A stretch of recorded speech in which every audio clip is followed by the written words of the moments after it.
Urmila, please start. Thank you sir. नमस्कार।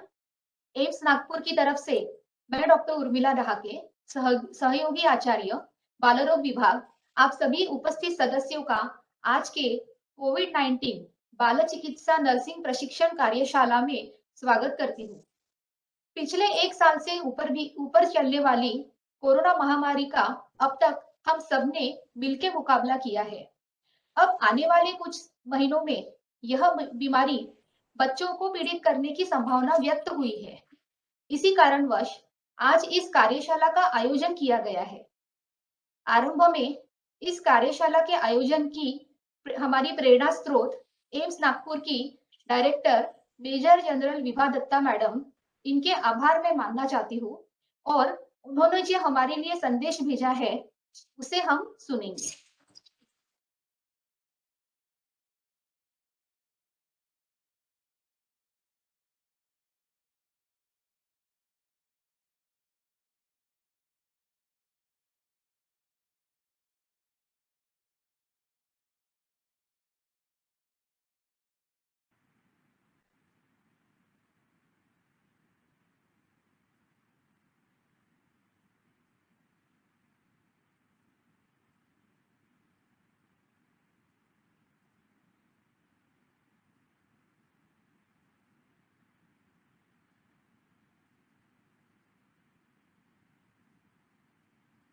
कोविड-19 की महामारी से सारा देश जूझ रहा है। कोविड के उपचार में, खासकर बच्चों के कोविड में, दवाइयों से भी ज़्यादा नर्सिंग केयर मायने रखती है। इस विषय में इस उद्देश्य से एम्स नागपुर बाल रोग विभाग ने आज के नर्सिंग प्रशिक्षण कार्यशाला का आयोजन किया है। इस कार्यशाला के सभी सहभागियों को एम्स नागपुर की ओर से शुभकामनाएं।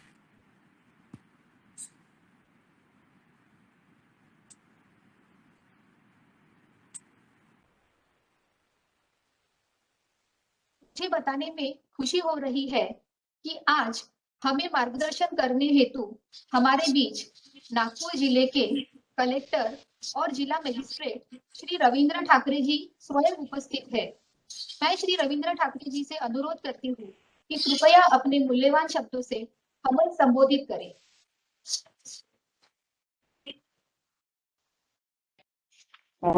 Thank you. एक्चुअली ये आज की जो वेबिनार जो है it is the need of the hour. अगला जो थर्ड वेव आने वाला है that is going to be mostly centred on the rural area and for that the capacity building of the all the rural area staff of the health department needs really to be done. Not only that, we have to also take into consideration the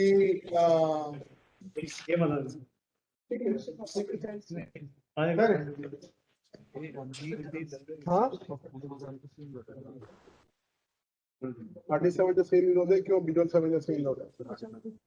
Okay, I'll take it. Okay, thank you. Second copy.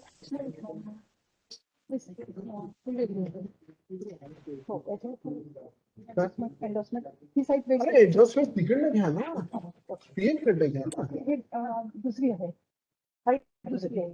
अच्छा ठीक आहे, ते राहून द्या मग. So actually it is the really need of the hour and we are at the proper time we are actually aiming for that.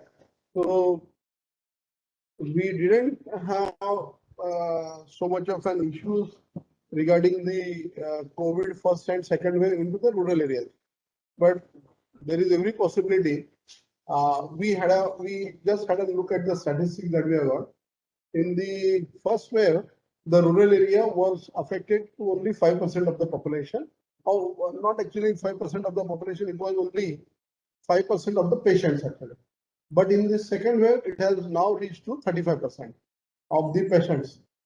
So with the 35% of the patients coming from rural area, it has nearly reached every village of the district.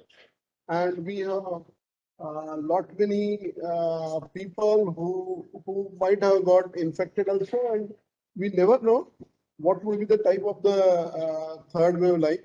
but we do expect that the third wave would be rural centric, and as told by so many specialists and experts, that it would be also affecting the children at large, or the people with below the age of 25 or something of that sort. So we never know how it is going to behave, but we need to be prepared. So today, I really appreciate the efforts taken by uh, Meenakshi ma'am. We had our meeting in the as soon as we came to know that the third wave is going to hit the children. We had our meeting over here, and we had certain discussions. She immediately came out with certain videos and all those things for IEC purposes.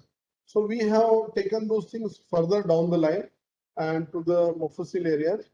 We have around 26 officers going to the 13 talukas and all the gram panchayats. We have around 760 gram panchayats, and all the gram panchayats would be visited within this 10 days period, so that before monsoon starts and before the farmers go for sowing operations, we would have covered all the gram panchayats and taken all these whatever minimum necessary knowledge that they need to have will be taken and disseminated to the rural folk. All the office bearers, whether they are ward members or Nagar Parishad members, all of them would be actually, to a certain extent, their capacities will be built, and we will have a better infrastructure in the rural area in the coming months. The Jilla Parishad has also taken upon itself to have a pediatric COVID care center at one of the PSCs in the talukas. So in 13 talukas, we'll have 13 pediatric COVID care centers, which will be catering to the mild sort of patients. And for that also, we will be requiring your expertise.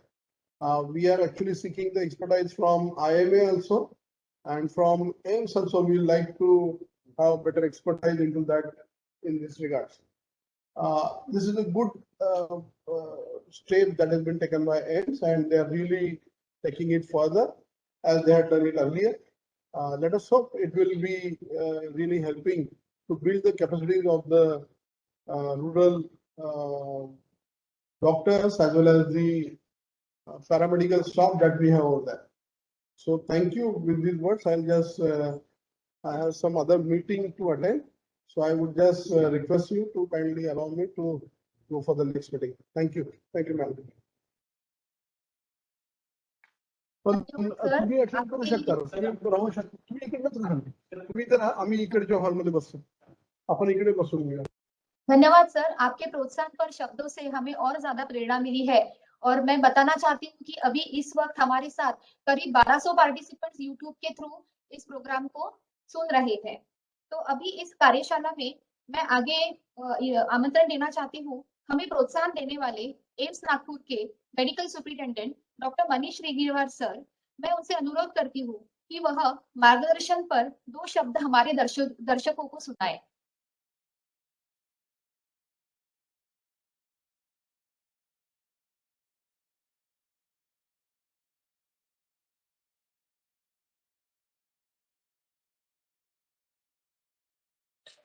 Manish sir,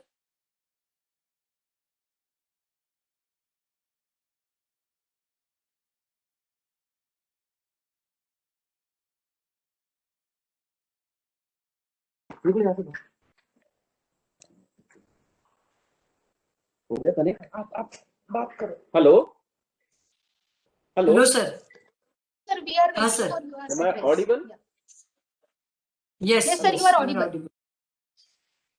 आवाज ही नहीं आ रहा। नहीं sir, जा रहा बस जा रहा।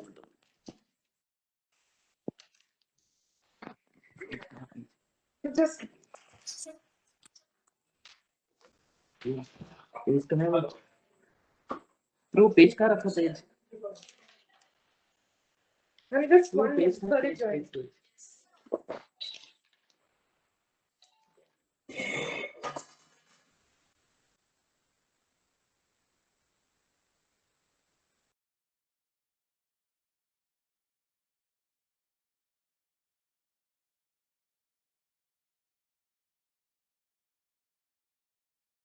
दर्शकों को मैं विनंती करती हूँ कि हमारे साथ थोड़े जुड़े रहे। कुछ तकनीकी खराबी के कारण डॉक्टर मनीष सर आने में थोड़ा सा टाइम लग रहा है। कृपया आप बने रहे, हमारे साथ जुड़े रहे। Hello hello, yes sir, you are audible. थोड़ा नेटवर्क इश्यू है थोड़ा सा। कोई बात नहीं सर।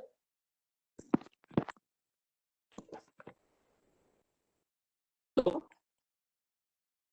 सर उर्मिला, दर्शक आपको सुनने के लिए वेट कर रहे हैं, आप उनको so I प्लीज am दो शब्द extremely मार्गदर्शन sorry for कीजिए। this glitch.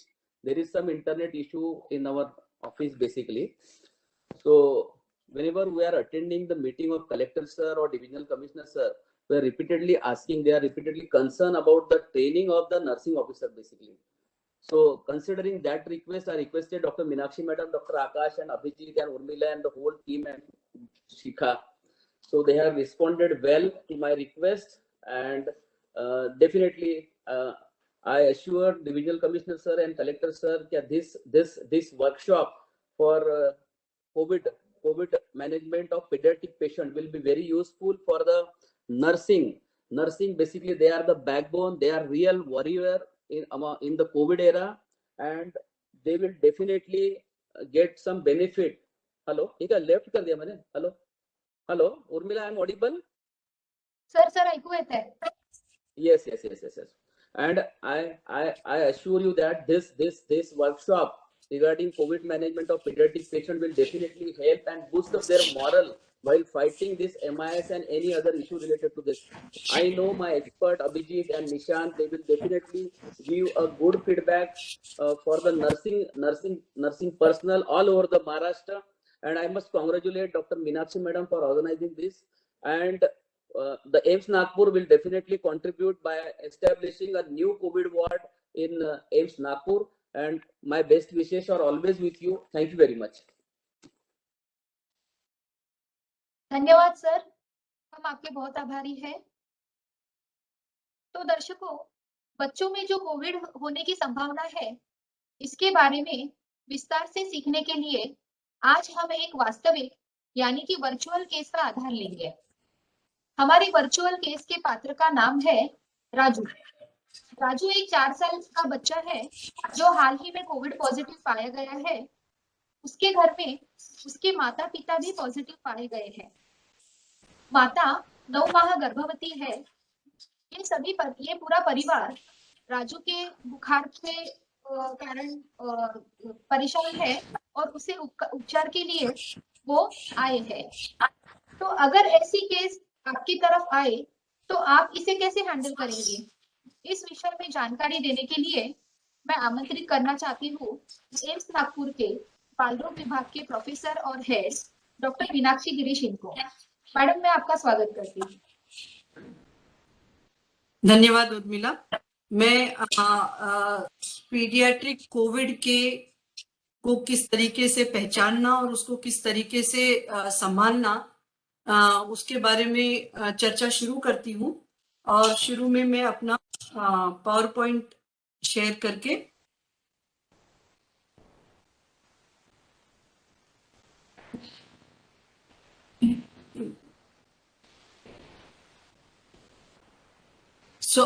आपको ये मेरा स्क्रीन जो दिख रहा है उससे ये समझ में आया होगा कि जो डॉक्टर उर्मिला ने बताया, ये आप लोग सब ऐसा समझिए कि ये बच्चा जो 4 साल का है, जिसे 2 दिन से बुखार है और उसका RT-PCR पॉजिटिव है, ऐसा बच्चा अगर आपके पास आए, ये आपके पड़ोसी हो सकते हैं, आपके क्लिनिक में पेशेंट हो सकते हैं, PHC में कोई माँ अपने बच्चे को ला सकती है।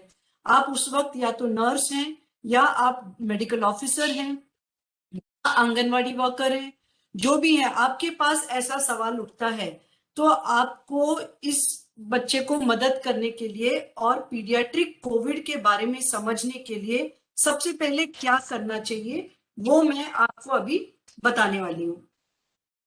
तो सबसे पहला कदम, ऐसा बच्चा मेरे पास आता है तो तीन लक्षणों का ख्याल रखना चाहिए। 3 लक्षण ध्यान दीजिए। जिसके आधार पर हम सबसे पहले ये निर्णय कर सकते हैं कि ये बच्चे का पीडियाट्रिक कोविड में गंभीरता का स्तर क्या है। और वो जो 3 लक्षण महत्वपूर्ण है जिसके आधार पर हम ऐसा कर सकते हैं, वो है सुस्ती, बच्चे का ऑक्सीजन का प्रमाण जिसको हम सब जानते हैं SpO2 के नाम से, और बच्चे के श्वास की गिनती, श्वसन दर की वृद्धि। ये 3 लक्षण सबसे महत्वपूर्ण है जिसके आधार पर हम पहले ये निश्चय कर लें कि ये बच्चे की गंभीरता का स्तर क्या है, ताकि उसको किस तरीके से मैनेज करना है, ट्रीटमेंट किस जगह पर शुरू करना है, वो उसका निर्णय हम ले सकते हैं। तो चलिए ये 3 लक्षणों के आधार पर कैसे ये कर सकते हैं वो मैं आपको अभी बताऊंगी। तो सबसे पहले याद रखिए, अगर कोई भी बच्चा सुस्त रहे, चाहे उसका SpO2 कुछ भी रहे, चाहे उसके श्वास की गति कुछ भी रहे, सुस्त रहता है बच्चा तो तुरंत उसको गंभीर या बहुत गंभीर वर्ग में डाला जाता है पीडियाट्रिक कोविड के कैटेगरी में, और ऐसे बच्चों को तुरंत रेफर कर देना चाहिए ऐसी जगह पे जहां पे PICU की सुविधा हो। अगर बच्चा सुस्त नहीं है लेकिन उसका SpO2 90 से कम है या उसकी सांस लेने की गति बहुत तेज है उसकी उम्र के हिसाब से, तो ऐसे बच्चों को वर्ग में गंभीर कहलाया जाता है। पीडियाट्रिक कोविड के वर्ग में वो गंभीर कहलाया जाता है और ऐसे बच्चों को भी तुरंत रेफर कर देना चाहिए। अब देखिए कि अगर बच्चे का SpO2 94 से कम है लेकिन 90 से ऊपर है, 90 से ऊपर है, और उसकी श्वास तेजी से चल रही है या नॉर्मल भी हो सकती है, लेकिन SpO2 अगर ये रेंज में है तो ये बच्चे को कहेंगे हम कि वो मध्यम वर्ग में है, बीमारी के मध्यम वर्ग में है। ऐसे बच्चों को आप अपने क्लिनिक में, PHC में, तालुका में वहीं पे मैनेज कर सकते हैं।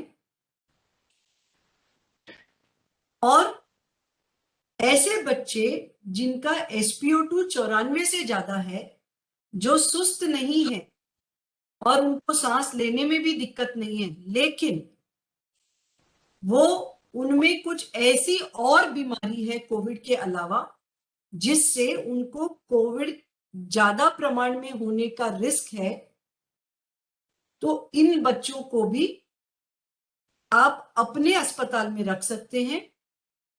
उनका SpO2 अच्छा होने के कारण अपने अस्पताल में रख सकते हैं अगर उनको घर पे देखरेख की सुविधा नहीं हो तो मैं वापस रिपीट करना चाहती हूँ, 2 प्रकार के बच्चों को आप अपने अस्पताल में भर्ती करेंगे, ना कि रेफर करेंगे।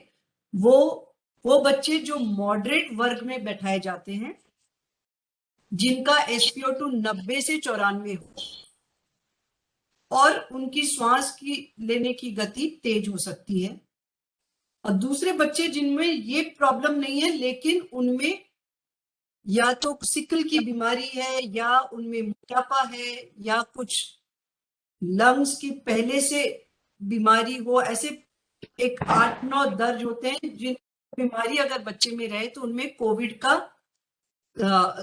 की गंभीरता बढ़ सकती है। तो इनको पहले से ही आप एडमिट कर सकते हैं उनका RT-PCR पॉजिटिव आने पर। अब जो बच्चों में RT-PCR पॉजिटिव है और बुखार है या कोई भी कोविड के लक्षण हो, सर्दी खांसी या दस्त होना या कोई भी लक्षण हो, RT-PCR पॉजिटिव हो, लेकिन उनमें सुस्ती नहीं है, उनका SpO2 94 से कम नहीं है, दैट इज 94 से ज्यादा है, और उनमें सांस लेने में दिक्कत नहीं है, ऐसे बच्चों को हम कह सकते हैं कि इनको बीमारी हल्की है, और ये बच्चों को आप घर पे ही देखरेख करने के लिए भेज सकते हैं। लेकिन घर पे भेजने के पहले उनके परिवार वालों को क्या निर्देशन देंगे आप, वो ध्यान रखिए। 3 तरह के निर्देशन देंगे आप उनको। पहला, मास्क के बारे में। आरटीपीसीआर कोविड पॉजिटिव बच्चे जिनको घर पे देखरेख करने के लिए भेजेंगे, उनको ध्यान से ये बताएं कि बच्चे को भी मास्क पहनना है।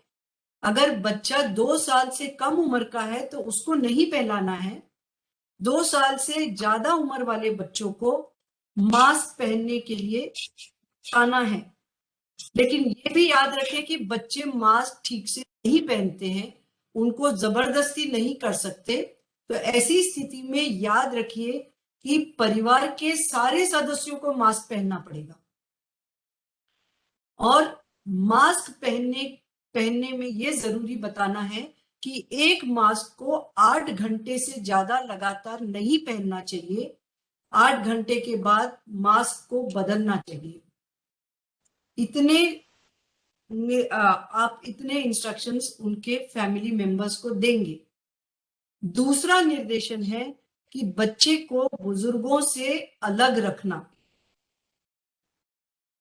तीसरा है कि माँ बाप को ये सिखाना कि ऐसे बच्चों को कोविड का समय, आइसोलेशन का समय पूरा होने तक निगरानी रखना। और किस चीज की निगरानी रखना? वही 3 चीज जो मैंने आपको शुरुआत में बताई। बच्चा सुस्त हो रहा है कि नहीं ये देखें, बच्चे का SpO2 जांच करें अगर घर पे सुविधा है तो। और तीसरी चीज है कि जब शांत रहता है तो उस समय बच्चे के श्वास की गिनती करें। तो ये निगरानी घर पे चालू रहनी चाहिए। अब आता है सवाल, ऐसे बच्चों को क्या दवाई देना? तो याद रखिए, ऐसे बच्चों को दवाई के तौर से सिर्फ बुखार की दवाई देना है और कोविड से संबंधित कोई भी दवाई बच्चों में देने की जरूरत नहीं है। ना कोई विटामिन, ना कोई जिंक, ना आइवरमेक्टिन, ना फेविपिराविर, कोई भी दवाई देने की जरूरत नहीं है। सिर्फ बुखार की दवाई एडवाइस करके उनको घर पे निगरानी रखने बोलिए। अब हमारे पेशेंट पर हम आते हैं। जैसे डॉक्टर उर्मिला ने बताया, ये जो वास्तविक पेशेंट है, 4 साल का बच्चा है जिसे 2 दिन से बुखार है, वो आरटीपीसीआर पॉजिटिव है। तो ये बच्चा अगर मेरे पास लाया गया तो मैं वो 3 चीज उस पर देखूंगी कि बच्चा सुस्त है कि नहीं, उसका ऑक्सीजन का प्रमाण कितना है और बच्चे की श्वास की गति कितनी है। तो मैंने देखा कि ये बच्चा जिसका नाम राजू है वो सुस्त नहीं है। माँ बोलती है कि जब बुखार कम हो जाता है तो थोड़ा थोड़ा खेलने लगता है। मैंने उसका ऑक्सीजन जब चेक किया तो उसका ऑक्सीजन 92 था और उसको श्वास लेने में कोई दिक्कत नहीं थी। तो अभी तक जो मैंने आपको बताया उस हिसाब से ये बच्चा गंभीरता के कौन से वर्ग में जाता है? आपको मैंने बताया कि अगर SpO2 94 से ऊपर है तो हल्की बीमारी के वर्ग में जाता है जिसे हम घर भेज सकते हैं। अगर उसका SpO2 90 से 94 है तो वो मॉडरेट या मध्यम वर्ग की बीमारी में जाता है। ऐसे बच्चों को मैंने बताया कि आपको भर्ती करना पड़ेगा। तो राजू ये बच्चा, इसको आपको भर्ती करना पड़ेगा और भर्ती करने के बाद आपको 4 चीज पर ख्याल रखना पड़ेगा। एक तो ऑक्सीजन का उपचार और नसों के माध्यम से इसको IV फ्लूइड, सलाइन लगाना, इसको निगरानी में रखना, मॉनिटर करना और दवाइयां क्या देना है। ये 4 चीज के बारे में हमारे कलीग्स अब आपको बारी बारी में बताएंगे। पहले हम शुरू करते हैं ऑक्सीजन का उपचार और इसके लिए मैं आमंत्रित करती हूँ हमारे colleague doctor Abhijit Chaudhary. Thank you ma'am.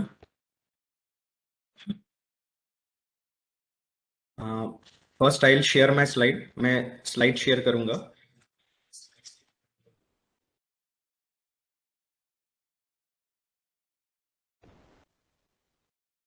Urmila ma'am, मेरी स्लाइड दिख रही है?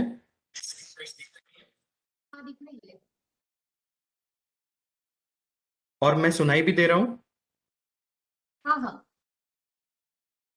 ओके। धन्यवाद। जैसे कि अभी आपने देखा, राजू का SpO2 92% से कम है। 94% से अगर SpO2 कम होता है तो हमें ऑक्सीजन देने की जरूरत पड़ती है। आगे कुछ मिनटों में वीडियो के द्वारा मैं बताऊंगा कि ऑक्सीजन का सही प्रयोग कैसे करते हैं। वीडियो शुरू करने से पहले मेरी सबको रिक्वेस्ट है कि आप अपने जो भी डिवाइसेस है उनका वॉल्यूम मैक्सिमम पे रखें ताकि आवाज आपको अच्छे से सुनाई देगा। नमस्ते। कोविड निमोनिया में SpO2 94% से कम है तो हम ऑक्सीजन देते हैं। ऑक्सीजन देते वक्त दो चीजों का ध्यान रखना जरूरी है। पहला, किस साधन यानी किस ऑक्सीजन डिवाइस का उपयोग करना चाहिए, और दूसरा, उस डिवाइस में ऑक्सीजन का फ्लो कितना रखना चाहिए। ये दोनों चीजें पता रहने पे सरल बता सकते हैं कि कितना प्रतिशत ऑक्सीजन की मात्रा बच्चे को मिल रही है। जब भी कोई बच्चे को हम ऑक्सीजन शुरू करते हैं तो सर्वप्रथम हम इस डिवाइस का उपयोग करते हैं। इस डिवाइस की पहचान आप सबको ही होगी। इसे नेजल प्रोंग कहते हैं। जब प्रोंग से ऑक्सीजन का फ्लो हम 4 लीटर प्रति मिनट तक दे सकते हैं। इससे बच्चे में 40% ऑक्सीजन मिलने की संभावना होती है। अगर नेजल प्रोंग का पर्याप्त उपयोग करने पे भी बच्चे में SpO2 की कमी है तो हम इस डिवाइस का उपयोग करेंगे। इस डिवाइस को फेस मास्क कहते हैं। फेस मास्क से ऑक्सीजन लेते वक्त ऑक्सीजन का फ्लो शुरुआती 6 लीटर प्रति मिनट से शुरू करते हैं और वह हम 10 लीटर प्रति मिनट तक बढ़ा सकते हैं। इससे बच्चे में 60% तक ऑक्सीजन मिलने की संभावना होती है। ध्यान रखिए, फेस मास्क यूज करते वक्त ऑक्सीजन का फ्लो 6 लीटर प्रति मिनट से कम नहीं रखना चाहिए और 10 लीटर प्रति मिनट से बढ़ाना नहीं चाहिए। अगर फेस मास्क का पर्याप्त उपयोग करने पर भी बच्चे में SpO2 कम ही है तो हम इस डिवाइस का उपयोग कर सकते हैं। इसे NRN मास्क कहते हैं। NRN मास्क से ऑक्सीजन देते वक्त शुरुआती फ्लो हम 10 लीटर प्रति मिनट रखते हैं, जो कि हम 15 लीटर प्रति मिनट तक बढ़ा सकते हैं। इससे लगभग 95% से लेकर 100% तक ऑक्सीजन जाने की संभावना होती है। एक महत्वपूर्ण बात ध्यान रखिए, NRN मास्क का यूज करते वक्त यह रिजर्वायर बैग 1/3 से लेकर आधा खुला होना चाहिए, चपटा नहीं होना चाहिए। एक बात ध्यान रखिए, NRN मास्क का उपयोग तभी करना चाहिए जब नेजल प्रोब और फेस मास्क का पर्याप्त उपयोग करने पर भी बच्चे में SpO2 की कमी है। अगर NRN मास्क का पर्याप्त उपयोग करने पर भी बच्चे में SpO2 की कमी है तो हम इस डिवाइस का उपयोग कर सकते हैं। इस डिवाइस को HFNC मशीन कहते हैं। यह मशीन आप में से कुछ लोगों के लिए नहीं होगी। HFNC मशीन में ऑक्सीजन और एयर का मिक्सचर बच्चे को जाता है। यह ह्यूमिडिफिकेशन चेंबर है।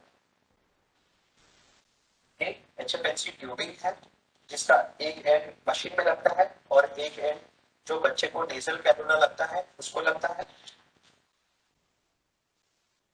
इसको HFNC कैनुला कहते हैं। HFNC का फ्लो बच्चे के वजन के हिसाब से सेट किया जाता है।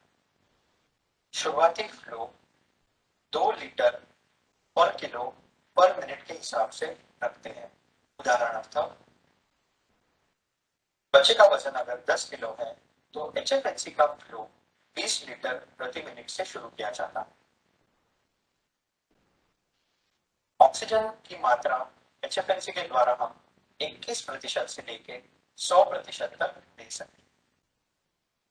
अगर HFNC का पर्याप्त उपयोग करने पर भी बच्चे का SpO2 कम ही है तो हमें वेंटिलेटर केयर की जरूरत पड़ेगी। धन्यवाद।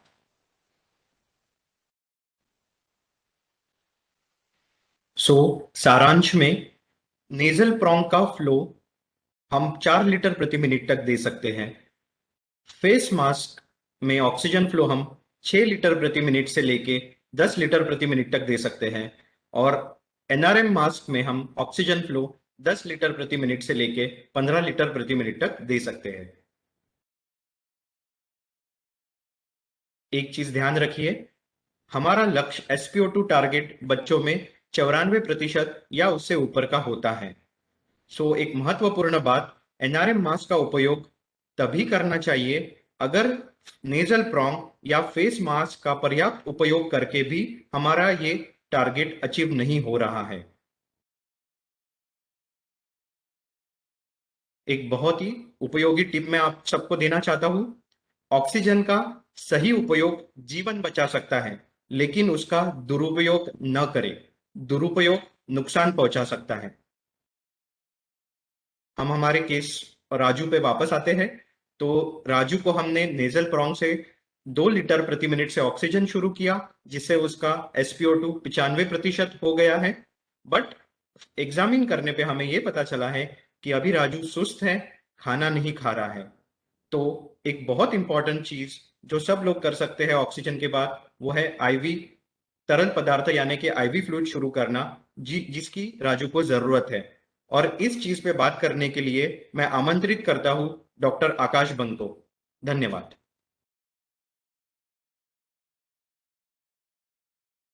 धन्यवाद अभिजीत, और सभी दर्शकों और सहभागियों को मेरा नमस्कार। अभिजीत, हाँ,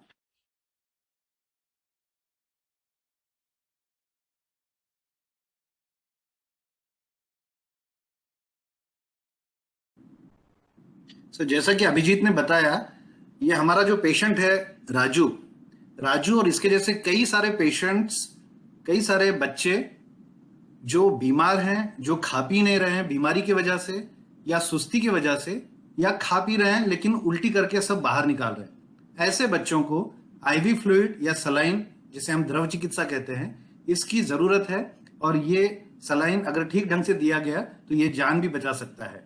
तो अगर हम ये कहें तो शायद अतिशयोक्ति नहीं होगी कि राजू जैसे जो बीमार बच्चे हैं, इन बीमार बच्चों की जान बचाने के लिए 2 अत्यंत महत्वपूर्ण चीजें हैं। पहली ऑक्सीजन और दूसरा सलाइन।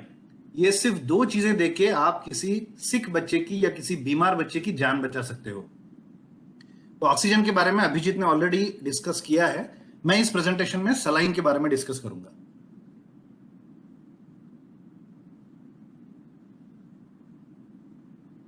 सलाइन देने के लिए जब हम IV फ्लूइड देते हैं या सलाइन देते हैं तो हमको एक कैनुला नस के अंदर, रक्तवाहिनी के अंदर डालना पड़ता है, जिसे हम कैनुलेशन कहते हैं। सो IV कैनुलेशन मोटे मोटे तौर पे अगर देखा जाए तो क्या है, एक प्लास्टिक कैनुला है जिसको आप एक रक्तवाहिनी में या एक नस में डाल रहे हैं।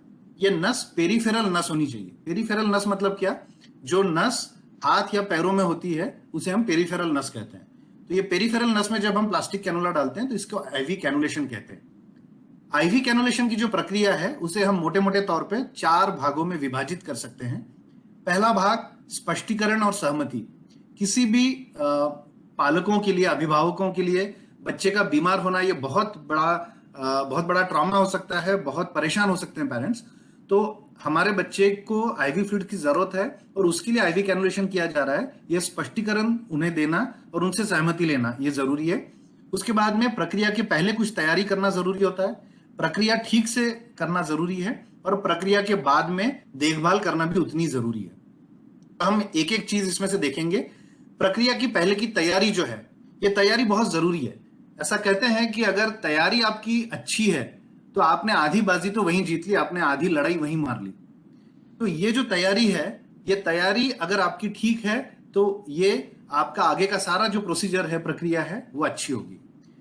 मैं तैयारी के बारे में एक वीडियो दिखाऊंगा आपको, लेकिन मोटे मोटे तौर पे 2 चीजें हैं जो हमें ध्यान रखनी है। सबसे महत्वपूर्ण ये 2 चीजें हैं। पहली बात यह है कि संयोजित रहना, ऑर्गेनाइज रहना बहुत जरूरी है। अगर हम ऑर्गेनाइज नहीं रहे तो कई सारी चीजें हम भूल सकते हैं, कई उपकरण या कई छोटे छोटे स्टेप्स हम भूल सकते हैं। तो ऑर्गेनाइज रहना, सिस्टमेटिक रहना ये बहुत जरूरी है। दूसरी उतनी ही महत्वपूर्ण चीज है, असेप्सिस का पालन करें, या निर्जंतुकीकरण या इन्फेक्शन ना हो, इसके लिए असेप्सिस बहुत जरूरी है। तो चलिए देखते हैं तैयारी के बारे में कुछ महत्वपूर्ण चीजें। स्वयं की तैयारी करने की जो बात है तो उसमें आप सब जानते ही हैं हैंड वॉश या हैंड रब। जब हम साबुन या पानी से हाथ धोते हैं तो उसको हम हैंड वॉश कहते हैं। जब अल्कोहल बेस्ड सैनिटाइजर से हम हाथ साफ करते हैं, रगड़ते हैं, तो उसे हैंड रब कहते हैं। ये हैंड वॉश या हैंड रब बहुत सिंपल चीज दिखती है, बहुत साधारण चीज दिखती है और इसलिए बहुत लोग कई बार ये मिस कर जाते हैं, लेकिन ये बहुत महत्वपूर्ण चीज है। हैंड वॉश का जो गाइडेंस है, जो गाइडलाइंस है, वो गाइडलाइंस ये कहती हैं कि अगर हम साबुन और पानी से हैंड वॉश कर रहे हैं तो कम से कम 40 से 60 सेकंड्स करना जरूरी है। अगर अल्कोहल बेस्ड हैंड रब कर रहे हैं तो 20 से 30 सेकंड्स करना जरूरी है। इसके लिए एक हम वीडियो देखेंगे जिसमें हैंड वॉश के अलग अलग स्टेप्स समझाए हैं। साबुन से हैंड वॉश या अल्कोहल से हैंड रब करने के पहले ये सुनिश्चित कर लें कि हमारे हाथ की अंगूठियां, कंगन, चूड़ियां ये सब निकल चुके हैं। उसके बाद में हैंड वॉश या हैंड रब 6 स्टेप्स करते हुए करें। ये 6 स्टेप्स याद रखने का फॉर्मूला है सुमन के, SUMAN के। S का मतलब है सीधा, दोनों हाथ एक दूसरे पे दोनों हथेलियां रगड़ें। U का मतलब है उल्टा, हाथ के पिछले साइड में, हथेली के पिछले साइड में रगड़ें दोनों साइड से। M का मतलब है मुक्का या फिस्ट, इस तरह से फिस्ट दोनों साइड से रगड़ें। A का मतलब है अंगूठा या थम्स, एक के बाद एक रगड़ें। N का मतलब है नेल्स या नाखून, दोनों साइड से एक दूसरे के साथ रगड़ें। और आखिरी में K का मतलब है कलाई या रिस्ट्स, तो रिस्ट से साफ करते हुए एल्बो तक लेके जाएं। तो मैं ये आशा रखता हूं कि आप सब लोग हमारी इस दोस्त सुमन के को भूलेंगे नहीं जब भी आप हैंड वॉश करेंगे। दूसरी तैयारी जो हम कर रहे हैं तो हमें साइट और नस का सिलेक्शन करना है। हम कहाँ पे आईवी कैनुलेशन करने वाले हैं, किस नस में, ये हमें पहले से सोच के रखना है। इसके लिए कुछ सिंपल चीजें हमें ध्यान रखनी है। कौन सी साइड बेहतर है, तो नॉर्मली हम हाथ का पिछला भाग या बाहों का जो सामने का भाग है इसे यूजुअली यूज करते हैं हम। कौन सी ऐसी जगह है जहां पे बिल्कुल हमें वहां की नस को यूज नहीं करना है, सिलेक्ट नहीं करना है। एक तो जोड़ों पर की नसें, जहां पे भी जोड़ है वो जगह हिलेगी तो आगे जाके वो कैनुला बाहर निकलने के चांसेस रहेंगे। जहां पे भी आईवी इन्फिल्ट्रेशन हुआ है, मतलब जहां पे आईवी फ्लूइड बाहर निकला है, वहां पे सूज आई होगी, वहां पे नस मिलना भी मुश्किल होगा और वहां पे इन्फेक्शन होने के चांसेस होंगे। अगर चमड़ी सूजी हुई है या लाल चमड़ी है, उसकी नीचे की नसें अवॉइड करना बेटर रहेगा। इसके बाद में हमें सारे उपकरण तैयार करना, सारे उपकरण जमा करना बहुत जरूरी है। रूम में अच्छी रोशनी हो, रोशनी कम हो तो आपको नस दिखेगी नहीं, तो आप ठीक से नस में कैनुला नहीं डाल पाएंगे। सारे उपकरण इकट्ठा करें, इसके लिए आप एक चेकलिस्ट यूज कर सकते हैं जिससे कि कोई भी उपकरण छूट ना जाए। और उन्हें प्राइम करना यह भी बहुत जरूरी है। एक वीडियो में हम समझाएंगे प्राइम मतलब क्या। तो इस वीडियो में हम देखेंगे कि आईवी कैनुलेशन के पहले क्या क्या तैयारी और कैसे करना, क्या क्या उपकरण जमा करना जरूरी है। सर्वप्रथम आईवी कैनुलेशन के लिए लगने वाला सारा सामान इकट्ठा कर लें। हमें एक ट्रे की जरूरत पड़ेगी जिसे पहले ही स्पिरिट स्वैप से साफ किया हो। उसके अंदर कॉटन स्वैप्स, स्पिरिट स्वैप्स और सूखे cotton swaps, gloves, sterile towel जो बच्चे के हाथ के या जहां पे आप कैनुलेशन करना चाहते हैं उस शरीर के भाग के नीचे रखा रहेगा। अगर आप टॉर्नी के यूज करना चाहते हैं तो टॉर्नी के आईवी कैनुला जो आप अंदर डालना चाहते हैं, सलाइन 10 ml का सलाइन एम्प्यूल, एक सिरिंज, स्टेराइल ड्रेसिंग अगर अवेलेबल है जैसे टेगाडर्म तो वो प्रिफर होती है। अगर वो नहीं है तो डायनाप्लास्ट जो पहले से काट के फिक्स करने के शेप में पहले से रेडी है। अगर आप आईवी एक्सटेंशन लाइन यूज करना चाहते हैं तो वो, अगर बच्चा छोटा है, न्यूबॉर्न है, तो स्प्लिंट की जरूरत पड़ सकती है। अगर बच्चा बड़ा है तो शायद उसकी जरूरत नहीं पड़ेगी। इसके अलावा एक किडनी ट्रे जिसमें आप सारा कचरा, सारा वेस्ट मटेरियल डालेंगे, और स्पिरिट। तो हमने सारा सामान जमा कर लिया है। अभी चलिए ये जो राजू है, इस राजू को हम आईवी कैनुला लगाते हैं। तो ये जो आगे का वीडियो है इसमें हमने आईवी कैनुलेशन की स्टेप बाय स्टेप सारी प्रक्रिया आपको दिखाने की कोशिश की है। आईवी कैनुलेशन की प्रोसीजर के पहले यह जरूरी है कि हम कहाँ कैनुलेट करना चाहते हैं यह साइट ठीक से सिलेक्ट करें। आपने जो भी साइट तय की हो उसे ठीक पोजीशन देना भी उतना ही जरूरी है। तो हाथ के नीचे या जो भी साइट डिसाइड की है उसके नीचे एक टॉवेल या कोई छोटा पिलो ऐसा रख के उसे पोजीशन दें। साइट के नीचे स्टराइल टॉवेल रखना जरूरी है। स्टराइल टॉवेल अवेलेबल ना हो तो ग्लव्स के अंदर का जो स्टराइल पेपर है उसे भी ऐसा खोल के उस साइट के नीचे रख सकते हैं। आईवी कैनुलेशन के साइड से एक जॉइंट ऊपर जाकर वहां से एक स्पिरिट स्वैब या 2% क्लोरहेक्सिडिन स्वैब से सारे पार्ट को क्लीन करें।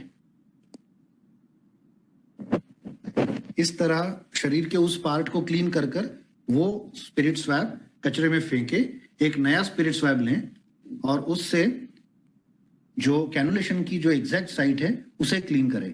क्लीन करते समय ये ध्यान रखें कि सेंट्रल से पेरिफेरल की तरफ हमें जाना है। इसके पश्चात स्टराइल ट्रे से स्टराइल कैनुला पूरी तरह असेप्टिक तरीके से उठाकर बच्चे को लगाने की प्रोसीजर शुरू करें। ये बात हमें ध्यान रखनी है कि आईवी कैनुलेशन की साइट जो हमने स्पिरिट से साफ की थी उसे फूंक मारना या बार बार हाथ से मारना ये नहीं करना है। कैनुलेशन स्टार्ट करने के पहले प्रॉक्सिमल एरिया में या तो टॉर्निकेट लगाएं या फिर इस तरह से टाइट पकड़ें। जिस वेन को आपने पहले से आइडेंटिफाई करके रखा है उसके प्रॉक्सिमल साइड में थोड़ा स्ट्रेच करके उस वेन को प्रोमिनेंट करके करीब 20 से 30 डिग्री के एंगल पे नीडल इंसर्ट करें। जैसे ही नीडल वेन को पियर्स करेगी फ्लैशबैक चेंबर में आपको थोड़ा ब्लड दिखेगा। जैसे ही आपको फ्लैशबैक चेंबर में ब्लड दिखता है नीडल को थोड़ा पीछे खिसकाएं और कैनुला को थोड़ा अंदर खिसकाएं। धीरे धीरे करते हुए पूरा कैनुला अंदर वेन में डाल दें। नीडल पूरी तरह से निकलते से ही ब्लड बाहर आना शुरू होगा, इसलिए उंगली से कैनुला के आखिर में प्रेस करें। यहां प्रेस करें और सिरिंज से फ्लश करें।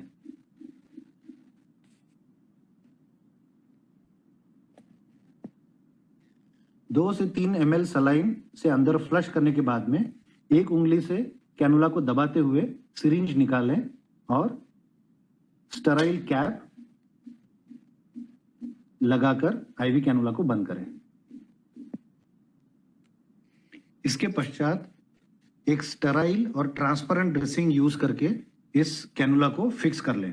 अगर आपके पास में फैसिलिटी में स्टराइल या ट्रांसपेरेंट ड्रेसिंग अवेलेबल ना हो तो आप डायनाप्लास्ट टाइप का कुछ यूज कर सकते हैं।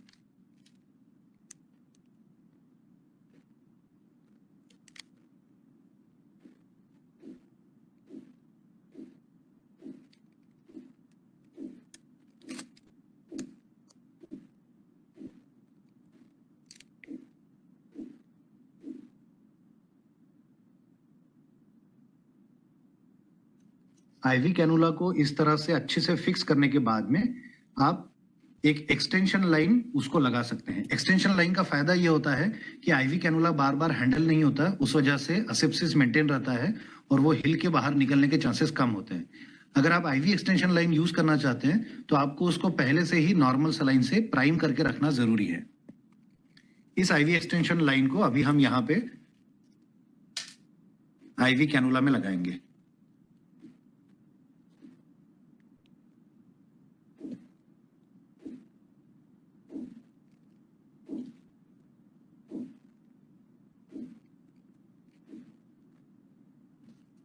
आईवी एक्सटेंशन लाइन भी बार बार हिले नहीं, हैंडल ना हो, इसके लिए उसे हाथ पे इस तरह से फिक्स करके रख दीजिए।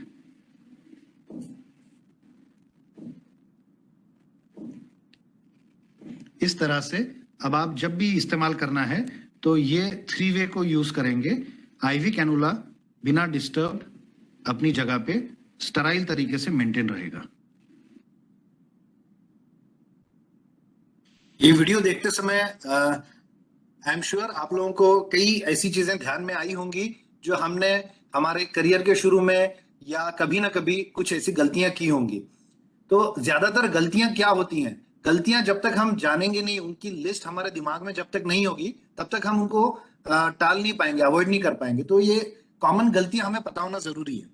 तो कॉमन गलतियां क्या होती है? हम कई बार दस्ताने पहनना, ग्लव्स पहनना भूल जाते हैं, या जिस पार्ट में हमको कैनुला डालना है उसके नीचे हम ठीक से सपोर्ट कई बार नहीं रखते हैं, पूरी तरह से उस पार्ट को क्लीन नहीं करते। जो हमने बताया वीडियो में कि एक जोड़ ऊपर से क्लीनिंग शुरू करनी है, वो कई बार हम नहीं करते हैं।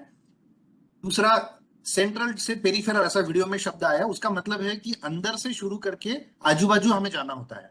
ऐसा अगर हम नहीं करते तो आजू बाजू का इन्फेक्शन अंदर आ सकता है। सारी तरह से अच्छी तरह से सफाई करने के बाद में हम कई बार स्पिरिट को सुखाने के लिए फू फू फू या उसको मारते हैं। ये सारी चीजें कई बार कॉमन गलतियां होती हैं। एक बार में ब्लड नहीं मिला या सुई वेन में गई ऐसा नहीं लगता है तो हम बार बार चुभोते हैं। जैसे ही वेन में सुई घुसती है, ब्लड दिखता है, तो इमीडिएटली सुई को अगर हमने वापस पीछे नहीं लिया तो सामने का जो शार्प एज है वो वेन के एक साइड से घुस के दूसरे साइड से निकल सकती है और आपकी सारी जो मेहनत है वो वेस्ट हो जाएगी। कैनुला अंदर डालने के बाद में फ्लश करना जरूरी होता है। अगर हम फ्लश भूल गए तो ये एक कॉमन गलती होती है। असेप्सिस को मेंटेन करना जरूरी होता है। जो कैनुला के सामने की टोपी होती है, वो टोपी या आईवी एक्सटेंशन का जो सिरा है वो सिरा कहीं पे इधर उधर स्पर्श नहीं करना चाहिए, हमें ध्यान रखना चाहिए। और इतना सारा सब कुछ करने के बाद अगर हमने ठीक से फिक्स नहीं किया तो सारी मेहनत वेस्ट हो सकती है। 2-3 घंटे में वो कैनुला बाहर निकल के आ सकता है। तो चलिए एक छोटा सा दूसरा वीडियो देखते हैं जिसमें आपको कई ऐसी गलतियां नजर आएंगी। ये वीडियो जानबूझ के दिखाया जा रहा है जिससे कि आप ये गलतियां ध्यान रख सकें और इन्हें अवॉइड कर सकें।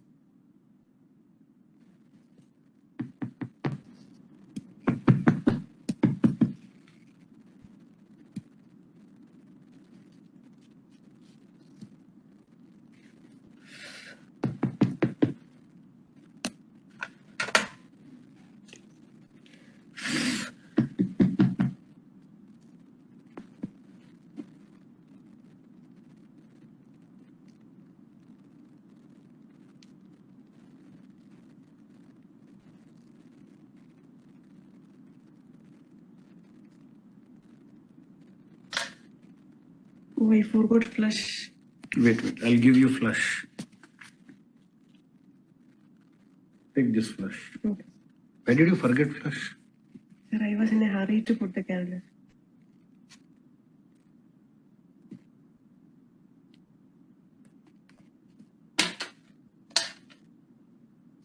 What? Okay. Put it properly.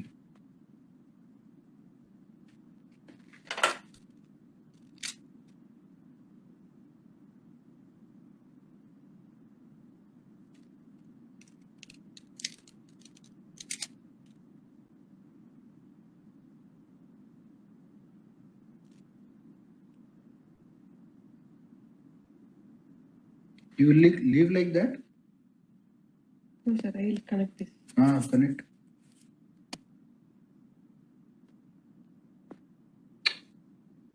It's fallen down.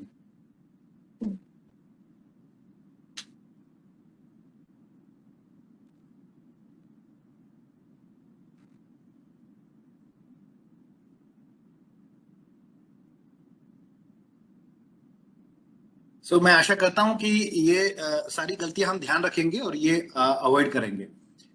IV cannulation की प्रक्रिया होने के बाद उसकी बाद की जो देखभाल है ये भी उतनी ही जरूरी होती है। उसके बारे में हम कुछ चीजें देख लें। फ्लश करने के बाद में, नॉर्मल सलाइन का फ्लश करने के बाद में किसी भी तरह का एक्स्ट्रा वेसेशन है क्या, मतलब फ्लूइड जो है वो कैनुला से या नस से बाहर निकला है क्या, इसके कुछ संकेत होते हैं, इसके कुछ साइंस होते हैं, इनकी जांच करना जरूरी है। एक हम बीच में हमने स्टेराइल ट्रांसपेरेंट ड्रेसिंग की बात की, तो ये स्टेराइल ट्रांसपेरेंट ड्रेसिंग कैसा दिखता है? ये टेगाडर्म नाम से आता है या कई अलग अलग ब्रांड नाम से आता है। इसका बेसिकली हम क्या चाहते हैं? हम ये चाहते हैं कि स्टेरिलिटी मेंटेन हो, मतलब वो स्टेराइल हो जिससे कि इन्फेक्शन ना हो, उसी के साथ साथ ट्रांसपेरेंट उसका जो नेचर है वो हमें हेल्प करता है। जिस जगह पे कैनुला स्किन के अंदर घुसा है वो पॉइंट हमें हमेशा दिखता रहे, और वहां पे कोई भी लाली या सूजन अगर दिखती है तो वो हम देख पाए, इसके लिए ये स्टेराइल और ट्रांसपेरेंट ड्रेसिंग अगर अवेलेबल हो तो ये जरूर यूज करें। हर शिफ्ट में मतलब दिन में कम से कम 3 बार कैनुला साइट की जांच होनी चाहिए। किस चीज के लिए हम जांच करेंगे? सो दर्द, लाली, गर्माहट या सूजन, गीला एरिया या ढीली ड्रेसिंग, इन सब चीजों के लिए हमें चेक करना है। ये चेकिंग जो है ये कई बार हम भूल सकते हैं। कई बार ऐसा होता है कि हम कैनुला लगा के ये चेक करना भूल जाते हैं, जांच करना। तो इसलिए एक छोटी सी सिंपल चेकलिस्ट अगर हम यूज करते हैं और ये इंश्योर करते हैं कि हर शिफ्ट में वो चेकलिस्ट भरी जाएगी या देखी जाएगी, तो आसानी से ये सारी जांच होती रहेगी। आईवी फ्लूइड अगर चल रहा है तो बार बार फ्लश करने की आवश्यकता नहीं है, तो ये हमें ध्यान रखना है। और जैसा मैंने कहा कि एक चेकलिस्ट का प्रयोग जरूर करें। 72 घंटे हो जाने के बाद में अगर आपको लगता है कि कहीं पे बाहर निकल रहा है कैनुला, तो वो बदलने का विचार कर सकते हैं आप। खासकर जो असेप्सिस में जो प्रॉब्लम नजर आता है, जो ऐसा जो समय है जब ज्यादा से ज्यादा इन्फेक्शन के चांसेस लगते हैं, वो है आईवी बोतलों को बदलने का टाइम। तो एक आईवी बोतल खत्म होगी, उसे निकाल के हम दूसरी चेंज कर रहे हैं, या दवाई का एडमिनिस्ट्रेशन करते समय, इन सब समयों पे सख्त ये निगरानी रखना जरूरी है कि असेप्सिस मेंटेन हो रहा है। कई बार आप लोगों ने देखा होगा कि जो कैनुला के सामने का जो कैप होता है वो बिस्तर पर पड़ा होता है, या एक किसी पुरानी आईवी सलाइन की बोतल में हम सारे कैप्स जमा करते हैं जिससे कि जरूरत पड़ने पे वो यूज हो सके, या सुई या आईवी ट्यूब जो स्टैंड से लटकी हुई होती है, क्योंकि एक बोतल खत्म होगी और हम दूसरी बोतल लगा रहे हैं। ये सब कभी ना दिखे, कभी ना हो, इसका हमें ध्यान रखना है। हमने जैसा कहा कि जहां पे आईवी कैनुला डाला है वो जगह अगर बार बार हिलती रहे तो कैनुला बाहर निकलने के चांसेस ज्यादा रहेंगे। तो हलचल को कम करने के लिए कौन सी चीजें हमें मददगार हो सकती हैं? एक, जैसा हमने वीडियो में दिखाया, एक्सटेंशन लाइन। तो एक्सटेंशन लाइन बहुत सिंपल चीज है, बहुत सरल चीज है। ये कोशिश कीजिए कि आपके हॉस्पिटल में, आपके सेंटर में ये एक्सटेंशन लाइन अवेलेबल हो। अगर छोटा बच्चा है और बहुत बार बार हिला रहा है तो आप एक स्प्लिंट जैसा लगा सकते हैं। बेसिकली आपको ये आप कुछ गत्ते का फट्टा जैसा, जिससे कि आप ये इंश्योर कर रहे हैं कि वो हाथ जो है वो मूव ना करे, वो हिले नहीं। आईवी जितना दिखने में सिंपल दिखता है आईवी कैनुलेशन, उसके कॉम्प्लिकेशंस, उसकी समस्याएं उतनी ही ज्यादा भयानक भी हो सकती हैं। तो साइड पे इन्फेक्शन हो सकता है, सेल्यूलाइटिस हो सकता है, वो फ्लूइड जो है वो बाहर निकलने की वजह से सूजन हो सकती है। तो इस सारी कॉम्प्लिकेशंस को अवॉइड करने के लिए हम क्या कर सकते हैं? एक बार कॉम्प्लिकेशंस हो गए तो उसका ट्रीटमेंट, उसका उपचार ये बहुत मुश्किल भी है। तो उससे सबसे सिंपल जो हम हमेशा कहते हैं कि prevention is better than cure. तो रोकथाम ये उपचार की तुलना में कभी भी अच्छा और सस्ता तरीका है। असेप्सिस मेंटेन करके रखना ये बहुत जरूरी है। इसको हम कितनी भी बार दोहराएं, इसका महत्व कम नहीं होगा। हर शिफ्ट में बहुत सतर्क निगरानी रखना जरूरी है, और इसके लिए एक चेकलिस्ट का उपयोग हम कर सकते हैं। कोई भी डाउट है, कोई भी शंका है, कई बार ये होता है कि हमने बहुत मुश्किल से आईवी कैनुला डाला है, तो अब उससे थोड़ा सा सूजन लग रही है, लेकिन अभी उसको निकालते नहीं, उसको रहने दीजिए। ये हमें अवॉइड करना है। जैसे ही कोई भी शंका होती है तो हमें वो आईवी कैनुला जो है वो हटाना चाहिए और नया आईवी कैनुला डालना चाहिए। एक सवाल अगर मैं ये पूछूं कि आईवी कैनुला को हटाने का आदर्श समय क्या है, तो इसका जवाब शायद ये होगा कि जब भी आपको ये लगे कि अब इसकी आवश्यकता नहीं है।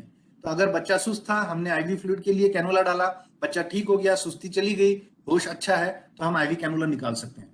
और इसी वजह से डेली या हर शिफ्ट में आईवी कैनुला की जरूरत अब है कि नहीं, इस आवश्यकता का हमें आकलन करना जरूरी है। कई जगह पे हमें कॉमन एक कंप्लेंट, एक तकरार नजर आती है कि हमारे पास सिरिंज पंप नहीं है, और डॉक्टरों ने लिखा है या डॉक्टरों ने तय किया है कि 5 ml प्रति घंटा रेट से फ्लूइड देना है। तो ये हम कैसे देंगे? एक पीडियाट्रिक माइक्रोड्रिप नाम का उपकरण होता है। आप में से बहुत लोग इससे ऑलरेडी यूज करते हैं। जो नहीं यूज करते हैं, एक छोटा सा हम वीडियो दिखाएंगे। ये आप, जैसा मैंने एक्सटेंशन लाइन बताया, वैसे हर फैसिलिटी में माइक्रोड्रिप, जो भी फैसिलिटी बच्चों को ट्रीट करती है, बच्चों पे उपचार करती है, वहां पे पीडियाट्रिक माइक्रोड्रिप होना जरूरी है। क्यों जरूरी है हम देखेंगे। इस उपकरण को पीडियाट्रिक माइक्रोड्रिप कहते हैं। दिखने में ये एडल्ट आईवी सेट जो ऐसा होता है वैसा ही दिखता है।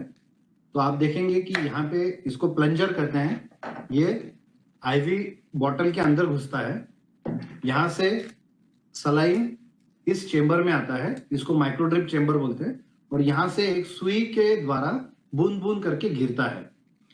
दिखने में ये पीडियाट्रिक माइक्रोड्रिप एकदम एडल्ट आईवी सेट जैसा होता है, ये एडल्ट आईवी सेट है, तो इसी के जैसा दिखता है ये।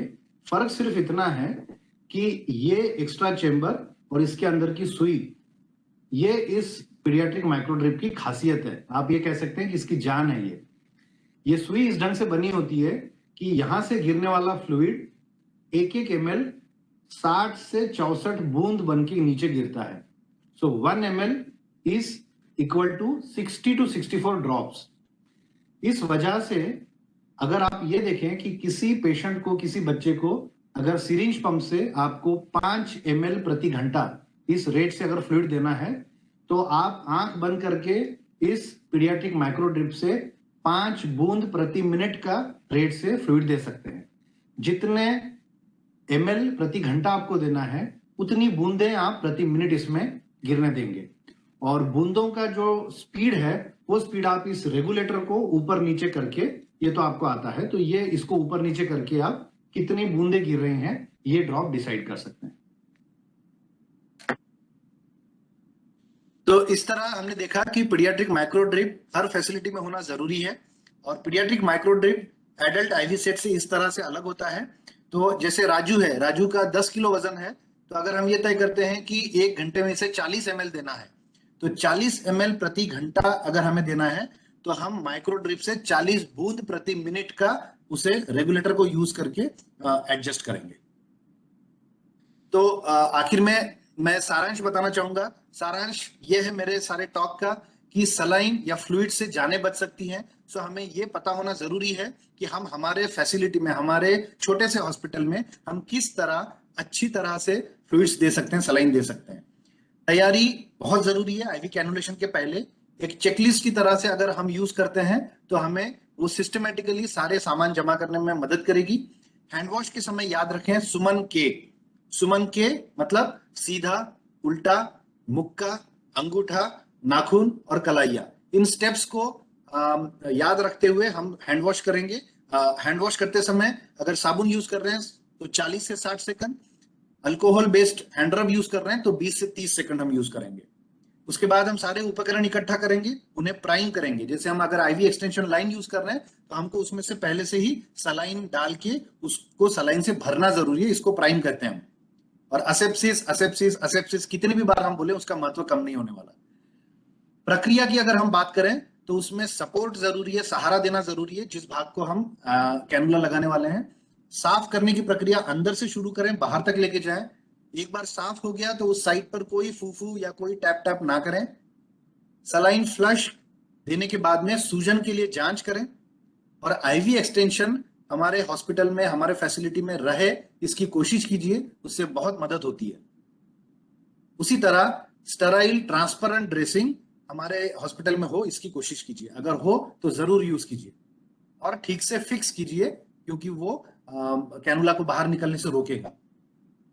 कैनुलेशन की प्रक्रिया के बाद की देखभाल, हर शिफ्ट में कैनुला साइट की जांच करें, क्या क्या प्रॉब्लम्स के लिए जांच करें, हमने पहले ही डिस्कस कर लिया है। आईवी फ्लूइड अगर चल रहा हो तो बार बार फ्लश करने की आवश्यकता नहीं है। इन सारे प्रॉब्लम्स को एक लिस्ट में डाल के वो चेकलिस्ट की तरह से आप इस्तेमाल कर सकते हैं। आईवी बोतलों को बदलते समय, दवाइयां देते समय असेप्सिस का ध्यान रखें। बिस्तर पे छोड़े गए कैप, लटकी हुई सुई, आईवी ट्यूब ये हमें कभी नहीं दिखनी चाहिए। आईवी एक्सटेंशन लाइन या स्प्लिंट हलचल को कम करने के लिए हमें मददगार होती है। और आईवी कैनुला की जरूरत है या नहीं, ये बार बार देखते रहें। कभी भी ऐसा लगे कि अब जरूरत नहीं है, तो आईवी कैनुला को हटा दें। पीडियाट्रिक माइक्रो ड्रिप सेट ये हर हॉस्पिटल में होना जरूरी है। सिरिंज पंप महंगे होते हैं, सिरिंज पंपों का ये एक सस्ता और व्यावहारिक विकल्प है। तो मैंने 3 चीजें बताई, IV extension line, sterile dressing और पीडियाट्रिक माइक्रो ड्रिप सेट। ये आपके हॉस्पिटल में हो, इसकी आप कोशिश कीजिए जरूर। और आखिरी में जो कहते हैं कि सारी चीज का सार क्या है, तो सार 2 मंत्र हैं जो हमने पहले ही देख लिया है। सिस्टमैटिक रहें, संयोजित रहें और असेप्सिस का पालन करें। धन्यवाद।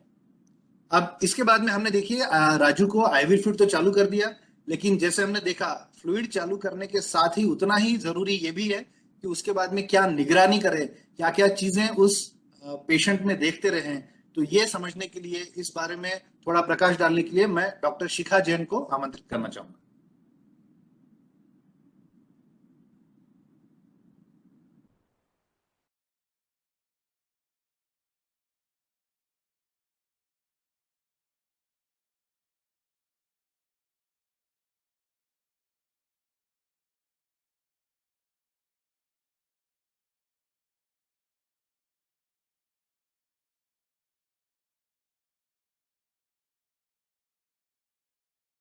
डॉक्टर शिखा, आपकी आवाज नहीं आ रही है।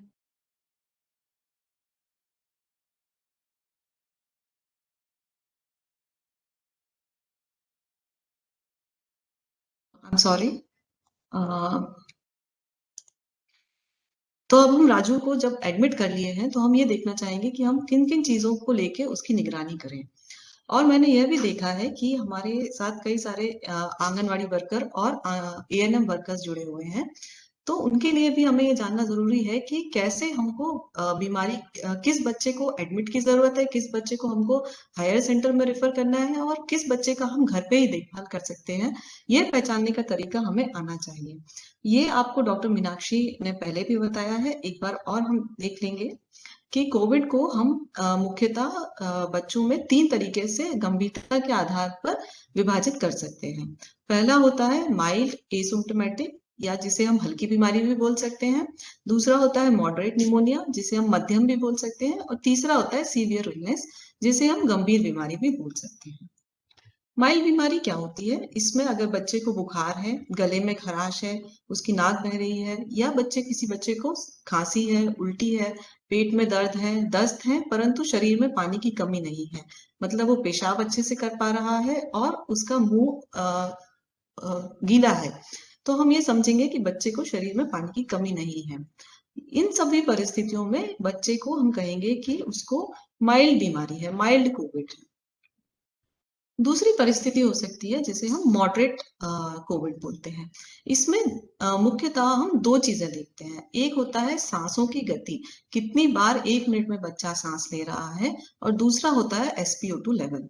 अगर बच्चे की सांस तेज चल रही है या उसका SpO2 लेवल 90 से 94 के बीच में है, तो हम उसे मॉडरेट निमोनिया बोलेंगे या मध्यम प्रकार की बीमारी बोलेंगे। इन सभी बच्चों में हमें सबसे ज्यादा जरूरी ये देखना है कि इनमें गंभीर बीमारी के लक्षण ना हो। तो गंभीर बीमारी के लक्षण क्या है? अगर बच्चे की सांस तेज चल रही है और उसके साथ में उसे सांस लेने में भी तकलीफ हो रही है, मतलब वो जब सांस छोड़ रहा है तो उसमें आवाज आ रही है, या उसकी सांस जोर जोर से चल रही है जिसकी वजह से उसकी पसलियां भी सिकुड़ रही हैं और चल रही हैं, तो ऐसी परिस्थिति में हम बोलते हैं कि बच्चे को गंभीर बीमारी है। इसके साथ यदि बच्चे का शरीर नीला पड़ रहा है या उसका SpO2 लेवल 90 से नीचे है, तो हम उसको गंभीर बीमारी बोलते हैं। कोई बच्चा यदि आपको कोविड पॉजिटिव मिलता है और वो सुस्त है, कुछ खा पी नहीं पा रहा है या उसे झटके आ रहे हैं, तो भी हम उसे गंभीर बीमारी समझेंगे। अब माइल्ड या एसिम्प्टोमेटिक बच्चों को हम घर पर ही इलाज कर सकते हैं। मॉडरेट वाले बच्चों को हमको हॉस्पिटल में एडमिट करना है, जिसे हम किसी PHC या डिस्ट्रिक्ट हॉस्पिटल में आराम से एडमिट कर सकते हैं। तीसरा होता है गंभीर बीमारी, जिसके लिए हमें डेडिकेटेड PICU, एक गहन चिकित्सा कक्ष में बच्चे को एडमिट करने की जरूरत पड़ सकती है। अगर हम ये चीज समझ लेंगे तो हमको किसी भी बच्चे का इलाज करने में किसी भी लेवल पे परेशानी नहीं जाएगी। अब सबसे पहले हम देखते हैं कि सांस का दर हमको कैसे नापना है। सबसे पहले ये जानना जरूरी है कि हर उम्र के आधार पर ही हमारे सांस का रेट हम तय करते हैं। जैसे कि अगर 2 महीने से कम उम्र का बच्चा है और उसकी सांस अगर 60 पर मिनट से ज्यादा है, तो हम उसको निमोनिया कहेंगे। अगर उससे कम है, अगर 2 महीने की उम्र के बच्चे का सांस का दर 50 है या 40 है तो हम उसको नॉर्मल मानेंगे, परंतु 60 से ज्यादा है तो हमें उसको हॉस्पिटल में एडमिट करने की जरूरत है और हम उसको निमोनिया बोलेंगे। इसी प्रकार अगर बच्चे की उम्र 2 से 12 महीने की है तो हम 50 से ज्यादा का रेस्पिरेटरी रेट या सांस का दर निमोनिया में गिनते हैं या उसको फास्ट ब्रीदिंग बोलते हैं।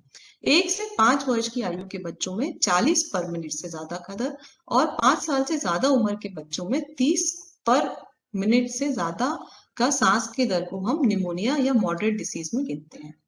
अब ये हमें सांस का दर देखना कैसे, तो एक वीडियो देखेंगे।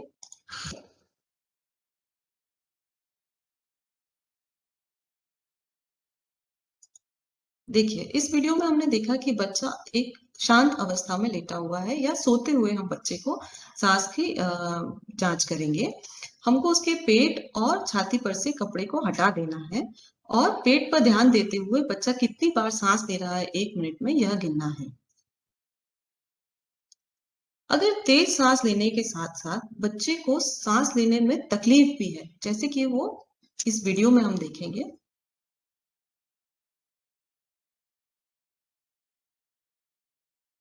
हम देख सकते हैं कि सांस के साथ में बच्चे को बहुत तकलीफ हो रही है, उसकी पसलियां भी चल रही हैं। तो ये हम गंभीर बीमारी में गिनेंगे और ऐसे बच्चों को हमको PICU या हायर सेंटर में रेफर करने की आवश्यकता है। दूसरा आता है हमारा SpO2 मॉनिटरिंग। SpO2 मॉनिटरिंग के लिए हमारे पास इस तरीके के 2 प्रोब हो सकते हैं। एक बड़े बच्चों में हम ये इस तरीके का आराम से लगा सकते हैं, परंतु नवजात शिशुओं में या 1 साल से कम उम्र के बच्चों में इस तरीके के प्रोब भी आते हैं। यदि आपके पास अवेलेबल है तो इनका इस्तेमाल करना बेहतर रहता है। अब हमें SpO2 कब लेना चाहिए? पहला सबसे इंपॉर्टेंट है कि बच्चा शांत अवस्था में। दूसरा हमें ये देखना चाहिए कि जहां पे हम सेंसर लगा रहे हैं वहां की त्वचा साफ और सूखी हो। और हमें यह भी देखना जरूरी है कि जब हम सेंसर लगा रहे हैं तो बच्चे के हाथ पांव गर्म हो। कई बार बच्चे बाहर से आते हैं या AC कमरा है तो उसमें ठंडा रहता है, तो उसके लिए हमें बच्चे को या तो कंबल उड़ा सकते हैं या हाथ पांव रगड़ सकते हैं जिससे कि बच्चे के हाथ गर्म हो जाए। उसके बाद ही आप सेंसर लगाएं, नहीं तो रीडिंग आपकी गलत आएगी। अब हमें क्या नहीं करना चाहिए? अगर आपका बच्चा PHC में या कहीं पर एडमिट है और उसे ब्लड प्रेशर कफ लगाया हुआ है तो उसी हाथ पे रीडिंग लेने का प्रयास ना करें, दूसरे हाथ में लगाएं। अगर उंगली पे नेल पॉलिश लगा है तो वहां पे पल्स ऑक्सीमीटर ना लगाएं। ठंडे हाथ पैरों में कभी भी पल्स ऑक्सीमीटर ना लगाएं। जिन बच्चों में खून की बेहद कमी होती है या सीवियर अनीमिया होता है उनमें SpO2 जो हम लेते हैं वो विश्वसनीय नहीं होता है, उन्हें हमें ऑक्सीजन वैसे भी शुरू कर देना चाहिए।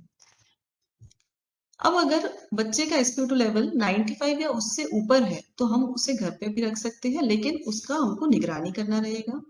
अगर उसका लेवल 90 से 94 के बीच में है तो उसको हम मॉडरेट निमोनिया की कैटेगरी में रखते हैं। ऐसे बच्चों को हॉस्पिटल में एडमिशन की जरूरत है और उनका ट्रीटमेंट करना है हमको। अगर बच्चा नीला पड़ गया है या उसका SpO2 90 से नीचे है तो उसे हम गंभीर बीमारी बोलते हैं और इस तरीके के बच्चों को हमको रेफर करना है। दूसरा सवाल आता है कि जांचों के माध्यम से हम बच्चों की निगरानी कैसे कर सकते हैं? देखिए सभी बच्चों में जांचों की जरूरत जरूरी नहीं है। केवल उपलब्धता के आधार पर और बच्चों की कंडीशन के आधार पर ही हम जांचें करवा सकते हैं, जिसमें मुख्यतः हम CBC और प्लेटलेट काउंट कराते हैं। उसके साथ साथ में एब्सोल्यूट लिम्फोसाइट काउंट करा सकते हैं, एक चेस्ट एक्सरे करा सकते हैं, KFT और LFT जो कि हमारी किडनी और लिवर के बारे में हमको बताते हैं, ये हम करा सकते हैं ये देखने के लिए कि और अंग हमारे लंग्स के अलावा और भी अंग कहीं प्रभावित तो नहीं हुए कोविड से। इन्फ्लेमेटरी मार्कर्स जिसमें कि CRP, D डायमर और फेरिटिन आते हैं, ये हम करा सकते हैं। और इलेक्ट्रोकार्डियोग्राम जो EEG होता है वो हमें कुछ ही बच्चों में कराना है, हर बच्चों में नहीं कराना है। परंतु अगर हम ये जांचें कराते हैं और हमको ये बढ़ते हुए मिलते हैं या हमको लिवर या किडनी में भी खराबी मिलती है तो हमको ये समझना चाहिए कि बीमारी बढ़ रही है और ऐसे बच्चों को हमको हायर सेंटर पर रेफर करना चाहिए। तो अंत में मैं एक बार बताना चाहूंगी कि किन बच्चों को हमको रेफर करना है ये हमें बिल्कुल अच्छे से पता होना चाहिए। पहला, यदि बच्चों को सांस लेने में तकलीफ बढ़ रही है जो कि उसकी पसली चलने या सांस छोड़ते समय आवाज से हम पहचानेंगे। अगर उसकी ऑक्सीजन की आवश्यकता में वृद्धि हो रही है, यदि आप फेस मास्क है, आपके सेंटर पे फेस मास्क तक की फैसिलिटी है, परंतु एनआरबीएम या एचएफएनसी या वेंटिलेटर नहीं है, तो और फेस मास्क से बच्चे का ऑक्सीजन सैचुरेशन लेवल 95 तक नहीं आ पा रहा है, तो हमको उसको रेफर करने की जरूरत है।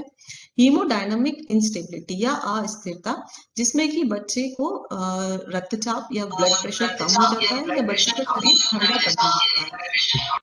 ऐसे कंडीशन में या मल्टी ऑर्गन डिसफंक्शन, जैसे कि मैंने बताया कि लंग्स के अलावा अगर दूसरे अंग भी खराब होने लगे, जैसे किडनी या लिवर, जो कि हम क्लिनिकली या फिर बच्चों की जांचों से जान सकते हैं। अगर ऐसा हमको कुछ लगता है तो भी हम बच्चे को रेफर करना है। Thank you. अब हम अपने राजू पे वापस आ जाते हैं। अगर उसको हमने उसका SpO2 और रेस्पिरेटरी रेट रेगुलर देखते जा रहे हैं और हमको लग रहा है कि उसको रेफर की जरूरत नहीं है, तो अब सवाल आता है कि क्या हमें उसको कुछ एंटीवायरल उपचार देना है। ये बताने के लिए आपको डॉक्टर निशु खेमका आगे से बताएंगे।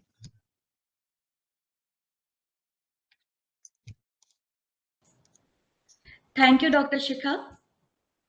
तो अभी हमने देखा कि राजू के किन लक्षणों पे हमें निगरानी रखनी है। क्योंकि राजू को कोविड की बीमारी है, जो कि एक वायरस है, तो अभी हम देखेंगे, इस बात पे चर्चा करेंगे कि बच्चों में एंटीवायरल का क्या उपयोग होना चाहिए। रेमडेसिविर इंजेक्शन जो एक एंटीवायरल इंजेक्शन है, जिसका बड़ों में बहुत उपयोग होता है, बच्चों में इस इंजेक्शन के इस्तेमाल के फायदे या नुकसान का कोई सबूत नहीं है। लेकिन रेमडेसिविर इंजेक्शन का इस्तेमाल प्रयोगात्मक आधार पर किया जा सकता है, जैसे कि अगर बच्चे की बीमारी के बिगड़ते लक्षण या खून की जांच में जैसे CBC CRP में कोई गंभीरता का संकेत दिखना, तो हम रेमडेसिविर इंजेक्शन का इस्तेमाल कर सकते हैं। लेकिन इस इंजेक्शन को बीमारी के 7 से 10 दिन के अंदर देने से ही फायदा रहता है।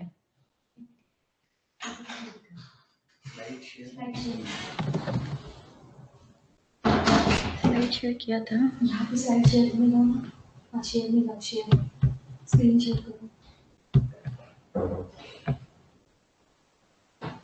अभी तुम्हारा जो मिनिमाइज करो, जो स्क्रीन इसको मिनिमाइज करो।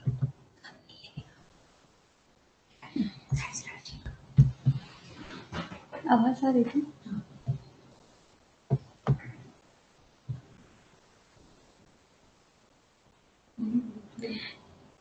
मैं एक बार फिर से रिपीट करती हूँ, रेमडेसिविर इंजेक्शन जो एक एंटीवायरल इंजेक्शन है, जिसका उपयोग बड़ों में होता है, बच्चों में इस इंजेक्शन का इस्तेमाल के फायदे या नुकसान की अभी तक कोई सबूत नहीं है। लेकिन प्रयोगात्मक आधार पर रेमडेसिविर इंजेक्शन का इस्तेमाल किया जा सकता है। कब किया जा सकता है? जब बच्चे की बीमारी के बिगड़ते लक्षण दिखें या फिर खून की जांच में जैसे CBC CRP में कुछ गंभीरता का संकेत दिखे, लेकिन उस बीमारी की कुल अवधि 7 से 10 दिन हो, तो ही ये इंजेक्शन का फायदा रहता है। धन्यवाद। Thank you doctor Nishu. हमारे सारे एक्सपर्ट्स थे अब तक। आपने देखा कि बच्चों में एक्टिव कोविड इन्फेक्शन की बीमारी का मैनेजमेंट कैसे किया जाएगा, ये अब तक हमने देखा है। लेकिन याद रखने की जरूरत ये भी है कि ज्यादातर कोविड पॉजिटिव बच्चों को हल्की तथा मामूली स्तर वाली बीमारी होगी, लेकिन कुछ बच्चों में एक असामान्य समस्या विकसित हो सकती है और इस अवस्था को बच्चों का मल्टी सिस्टम इंफ्लेमेटरी सिंड्रोम एवं MIS-C कहा जाता है। हो सकता है कि उनमें से कुछ बच्चों ने कोविड के लक्षण कभी अनुभव नहीं किया हो तथा कुछ हफ्तों पहले उन्हें कोविड के लक्षण दिखे हो, लेकिन क्योंकि MIS एक गंभीर स्तर की बीमारी है, उसे पहचान कर तुरंत रेफर करना जरूरी है। MIS के आमतौर पर यह लक्षण है: किसी भी बच्चे में बुखार के साथ थकावट या बेहद शिथिलता महसूस करना, सांस लेने में कष्ट होना, अचानक से पेट में दर्द होना, दस्त लगना, आंखों का लाल होना तथा शरीर पे रैश आना। यदि किसी भी बच्चे में बुखार के साथ इनमें से कोई भी लक्षण दिखाई दे तो हमें इन बच्चों को तुरंत MISC के सस्पेक्ट करके हायर सेंटर रिफर करना चाहिए। ध्यान रहिए, आने वाले 2 या 3 महीने यानी जून जुलाई माह में यह ध्यान रखना अत्यंत आवश्यक है।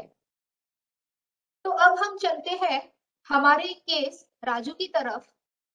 अब जो है राजू की माँ जो है वो 9 माह गर्भवती है और वो अपने प्रसूति को लेके, क्योंकि वो भी पॉजिटिव है, कोविड पॉजिटिव है, उनको अपने प्रसूति को लेके और आने वाले नवजात शिशु को लेके कई सारे सवाल दिमाग में है।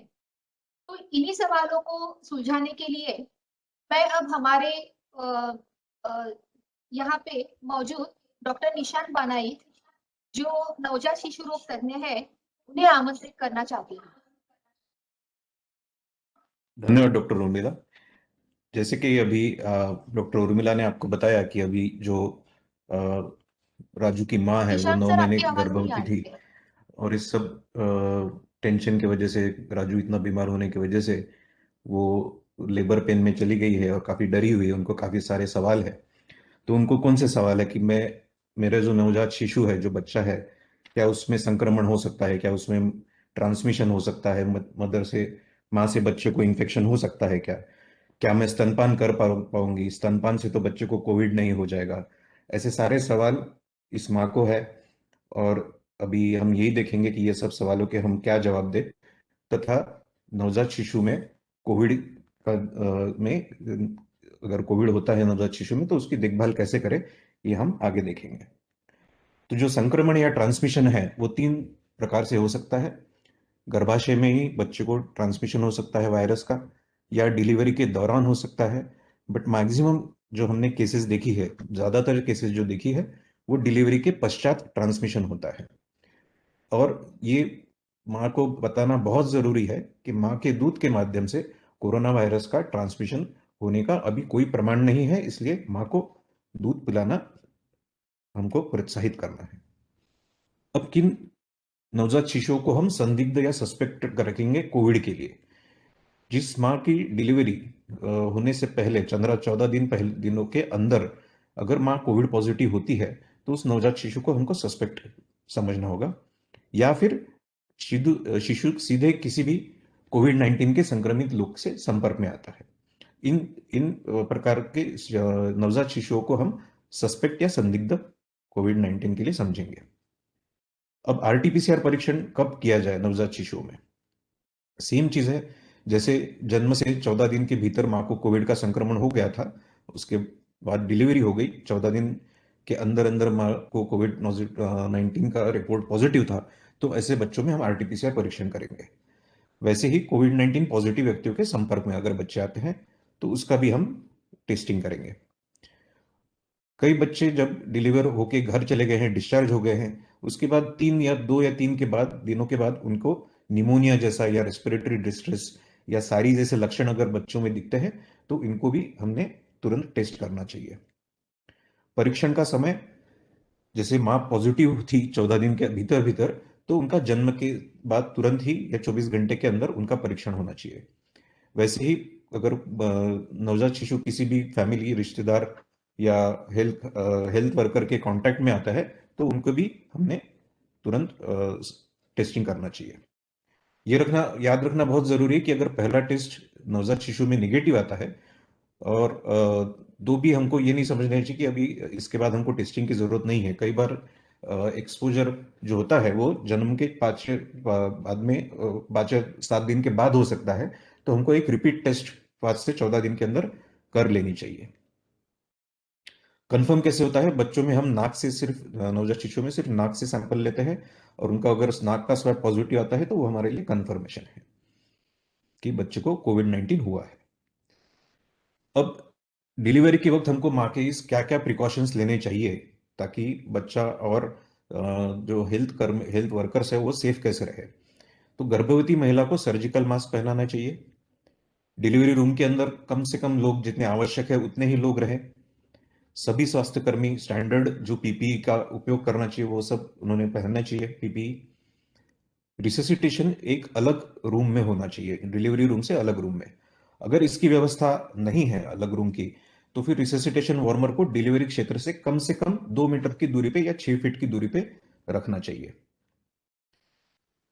जैसे WHO ने कोविड-19 जो माताओं को हुआ है उनको 1 से 3 मिनट के बाद गर्भनाल को काटने, जिसको हम डिलेड कॉर्ड क्लैंपिंग भी बोलते हैं, और जल्दी से जल्दी स्किन टू स्किन केयर का समर्थन किया है। तो कोविड-19 माताओं में हमको ये सब चीजें जैसे हम नॉर्मली करते हैं वैसे ही करनी है। जैसे नवजात शिशु का रिससिटेशन की जरूरत पड़ती है, बैग एंड मास्क लगता है या इंट्यूबेशन करना है या सक्शन करना है, तो ये सब जो हम एनआरपी के जो गाइडलाइंस थे, जो दिशा निर्देश थे, उनके अनुसार ही हमको करना है। और अगर यदि बैग मास्क वेंटिलेशन की जरूरत पड़ती है तो अच्छा ये रहेगा कि 2 व्यक्ति की तकनीक करें ताकि सील अच्छे से बने और ज्यादा बच्चे के सिक्रीशंस बाहर ना आए। तो दो व्यक्ति की तकनीक यूज करना बेहतर रहेगा। कोविड-19 पॉजिटिव महिला के से जो जन्म शिशु है उनको अगर हमको एनआईसीयू में शिफ्ट करने की जरूरत पड़ती है तो इनको इंक्यूबेटर में एक पूर्व निर्धारित पथ से ले जाना चाहिए। जैसे आप देख रहे हैं इस चित्र में, मदर जो माँ है उसको मास्क पहनाया गया है। डिलीवरी रूम में केवल 2 लोग हैं ताकि वो मदर की डिलीवरी की केयर कर सके, ज्यादा लोग नहीं हैं। मदर और बच्चे में 6 फीट की दूरी रखी गई है, रेडिएंट वार्मर 6 फीट दूर रखा गया है। बीच में एक पर्दा या कर्टन या जो स्क्रीन है वो रखी गई है ताकि मदर से बच्चा दूर रहे और बीच में कर्टन भी रहे। और अंदर भी जो बच्चे का रिससिटेशन करने के लिए जो हेल्थ कर्मी है वो केवल 2 ही लोग हैं। कुछ अगर ज्यादा जरूरत लगती है तो कुछ लोग बाहर खड़े रह सकते हैं जो एडिशनली बाहर से आके फिर मदद कर सकते हैं। तो बच्चों में अगर कोविड-19 होता है तो नवजात शिशुओं में क्या प्रकार से हमको सिम्टम्स दिख सकते हैं, तो 3 प्रकारों में बांटा गया है। एक अर्ली ऑनसेट, दूसरा है लेट ऑनसेट और तीसरा जैसे डॉक्टर उर्मिला ने बताया MIS-C, वैसे MIS-N भी देखा जा सकता है, बट वो उसका बहुत ही रेयरली वो देखा गया है। तो पहले देखते हैं अर्ली ऑनसेट नियोनेटल कोविड में क्या है। तो जैसे माँ पॉजिटिव थी इसलिए हमने माँ का टेस्टिंग किया था, तो हमने बच्चा जन्मने के बाद बच्चे का भी टेस्टिंग किया, इसलिए हमको बच्चे का रिपोर्ट पॉजिटिव मिला। पर 90 to 95% ज्यादातर बच्चे को लक्षण बिल्कुल नहीं आएंगे। तो हमको ये ध्यान में रखना है कि हम टेस्टिंग तो करना जरूरी है, बट उसके बाद इन बच्चों को ऑब्जर्व करते रहे कि उनको कुछ प्रॉब्लम्स होते हैं क्या। और ये प्रॉब्लम्स जो होते हैं वो जन्म से 2 से 7 दिनों के बीच शुरुआत हो सकती है। कैसे लक्षण दिखते हैं? हल्के लक्षण जैसे खांसी या बुखार या नाक बहना, ये सबसे कॉमनली दिखाया जाता है। और कुछ ही बच्चों में जैसे 5% बच्चे जो है उनमें ही ये मध्यम से गंभीर लक्षण, जैसे दूध पीने से मना कर देना, उल्टी और दस्त, बच्चा सुस्त रहना, रेस्पिरेटरी डिस्ट्रेस अभी जैसे आपको दिखाया गया था, हाथ पैर ठंडे पड़ना या ऑक्सीजन सैचुरेशन कम होना, ये गंभीर लक्षण में गिने जाते हैं। लेट ऑनसेट मतलब जब बच्चा घर चले गया है उसके बाद उसको एक दिन बुखार आता है। यूजुअली ये जन्म के 7वें दिन के बाद ये बुखार आना चालू हो सकता है, इसको हम तब लेट ऑनसेट कोविड-19 इन्फेक्शन बोलेंगे। अधिकांश बच्चे जो है वो आपको इसी प्रकार के मिलेंगे कि वो घर गए उसके बाद 7वें-8वें दिन किसी के कांटेक्ट में आने के बाद वो पॉजिटिव आए हैं। तो अधिकांश बच्चे हमको लेट ऑनसेट कैटेगरी में ही मिले हैं। इसमें भी वही ध्यान रखना है कि जो गंभीर लक्षण है उस पर ध्यान रखना है। उसमें से कोई भी लक्षण आता है तो ऐसे बच्चों को ऑक्सीजन लग सकता है, जैसे 1/3 लोगों को ऑक्सीजन लग सकता है या उनको श्वासन में सहायता लग सकती है। मल्टी सिस्टम जो इन्फ्लेमेटरी सिंड्रोम है वो न्यूनेट्स में भी, मतलब नवजात शिशुओं में भी देखा गया है, बट बहुत कम केसेस देखी गई है।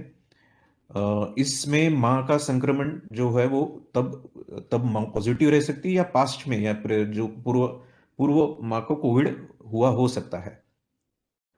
इसमें मल्टी सिस्टम इन्वॉल्वमेंट होता है, hypoxia, low blood pressure, bleeding इत्यादि प्रॉब्लम्स आपको लक्षण दिख सकते हैं। और इसका ट्रीटमेंट जो है वो बड़े बच्चों के समान उपचार की पेशकश की जा सकती है। अभी उपचार क्या करेंगे कोविड-19 के नवजात शिशु में?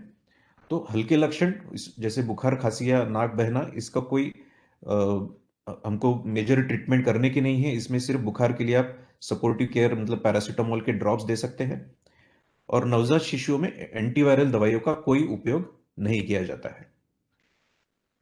अगर आपको गंभीर लक्षण दिखते हैं, जैसे मैं रिपीट करूंगा, सुस्ती, रेस्पिरेटरी डिस्ट्रेस, हाथ पैर ठंडे पड़ना या ऑक्सीजन सैचुरेशन कम होना, ऐसे गंभीर लक्षणों में बच्चे को एनआईसीयू केयर की जरूरत है। अगर एनआईसीयू आपके यहाँ नहीं है तो हायर सेंटर में तुरंत बच्चे को रेफर करें। अगर उपलब्ध हो तो इंक्यूबेटर का प्रयोग बेहतर है। अगर बच्चे को निमोनिया जैसा हो गया है तो उचित श्वसन सहायता जैसे नेजल प्रॉन्ग्स या सीपैप मशीन या एचएफएनसी मशीन आपके यहाँ है तो वो यूज कर सकते हैं। नवजात शिशु कोविड-19 में, जैसे मैंने पहले भी बताया, एंटीवायरल दवाइयां या स्टेरॉइड्स का उपयोग नहीं किया जाता है। यदि MIS-N का संदेह है, जो कि बहुत ही कम केसेस देखी गई है, तो IVIG का उपयोग किया जा सकता है।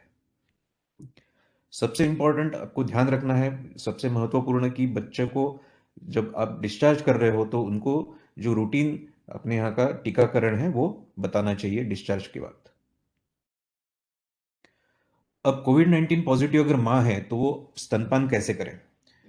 जो स्तनपान करे का नहीं करे, ये कई बार माओ के प्रश्न रहता है कि बच्चे को ब्रेस्ट मिल्क से या जो स्तन के दूध से उनको कोविड ना हो जाए। तो स्तनपान के लाभ संभावित कोविड-19 ट्रांसमिशन के जो जोखिम है उससे कई अधिक है।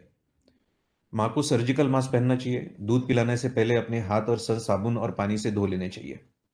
अगर माँ गंभीर बीमार है और बच्चे को दूर रखना पड़ रहा है तो देखभाल करने वाला स्वस्थ कोई व्यक्ति एक्सप्रेस ब्रेस्ट मिल्क जो बोलते हैं वो शिशु को पिला सकते हैं। कोविड-19 माताओं में जन्म से जो रेमडेसिविर अगर यूज हो रहा है, माँ अगर बीमार है और रेमडेसिविर दिया जा रहा है माँ को, तो भी स्तनपान करने में कोई प्रॉब्लम नहीं है। रेमडेसिविर से बच्चे को कोई नुकसान नहीं होने वाला है। वैसे ही आइवरमेक्टिन दवाई जो अभी तो बाहर हो गई है, पर अगर कहीं पे भी कोई दे रहा है, अगर खुद से ले रहे हैं कोई पेशेंट, तो इसमें भी बच्चे को स्तनपान करना हानिकारक नहीं है। और KMC जैसे कांगारू मदर केयर है, ये सुरक्षित रूप से दी जा सकती है। अब ये जो चार्ट है ये आपको गवर्नमेंट की गाइडलाइंस में आपको मिला होगा या मिलेगा। यह बेसिकली चार्ट इसलिए है कि 4 निकषों पे बच्चों को क्लासिफाई किया गया है, ABCD। ये किस बेसिस पे किया गया है कि शिशु और माँ सस्पेक्ट है कि शिशु और माँ कोविड-19 पॉजिटिव है। 2 और निकष इसमें है कि शिशु जो है वो प्रीटर्म है कि शिशु गंभीर बीमार है। ये 4 क्राइटेरिया यूज करके आपको बच्चों को इन 4 कैटेगरीज में डिवाइड करना है, ABCD। और इन 4 कैटेगरीज में डिवाइड करने के बाद बच्चे को आपको कौन से विभाग में, आपके हॉस्पिटल के कौन से पार्ट में रखना है, उस पर डिसीजन होता है। जैसे अगर बच्चा पॉजिटिव है तो उसको कोविड और हेल्दी है, मतलब अच्छे से दूध पी रहा है, कोई प्रॉब्लम नहीं है, 34 वीक्स के ऊपर है, तो उनको कोविड PNC वार्ड में माँ के साथ रूम इन करके रखा जा सकता है। तो इसलिए आपकी फैसिलिटी जो भी हॉस्पिटल है, PHC है, उसके आपको ऐसे पार्ट्स करने पड़ेंगे कि PNC वार्ड जो कोविड पॉजिटिव हो, PNC वार्ड जो कोविड पॉजिटिव नहीं हो या सस्पेक्ट हो। वैसे ही NICU के भी 2 विभाग करने होंगे। एक कोविड संदिग्ध विभाग, जिसमें बच्चे को बीमार होने की वजह से या कम प्रीमैच्योर होने की वजह से आपको उनको संदिग्ध विभाग में रखना पड़ता है, या फिर दूसरा विभाग जिसमें कोविड पॉजिटिव ऑलरेडी नवजात शिशु का अपने को स्टेटस मालूम है और वो बच्चा बीमार है, तो उसको कोविड पॉजिटिव विभाग में रखा जाएगा। सारांश में ये बताना चाहूंगा कि ज्यादातर नवजात शिशुओं में कोविड के कोई लक्षण नहीं आते। कोविड-19 जो पॉजिटिव माताएं हैं उनको स्तनपान के लिए हमने प्रोत्साहित करना चाहिए। अर्ली लेट या MIS-N में अगर गंभीर लक्षण दिखे तो तुरंत बच्चे को NICU में रेफर करना चाहिए। एंटीवायरल और स्टेरॉइड्स का उपयोग नवजात कोविड-19 में ना करें। शिशु और माता की सेहत के अनुसार उनका वर्गीकरण करके उनका इलाज करें। Thank you.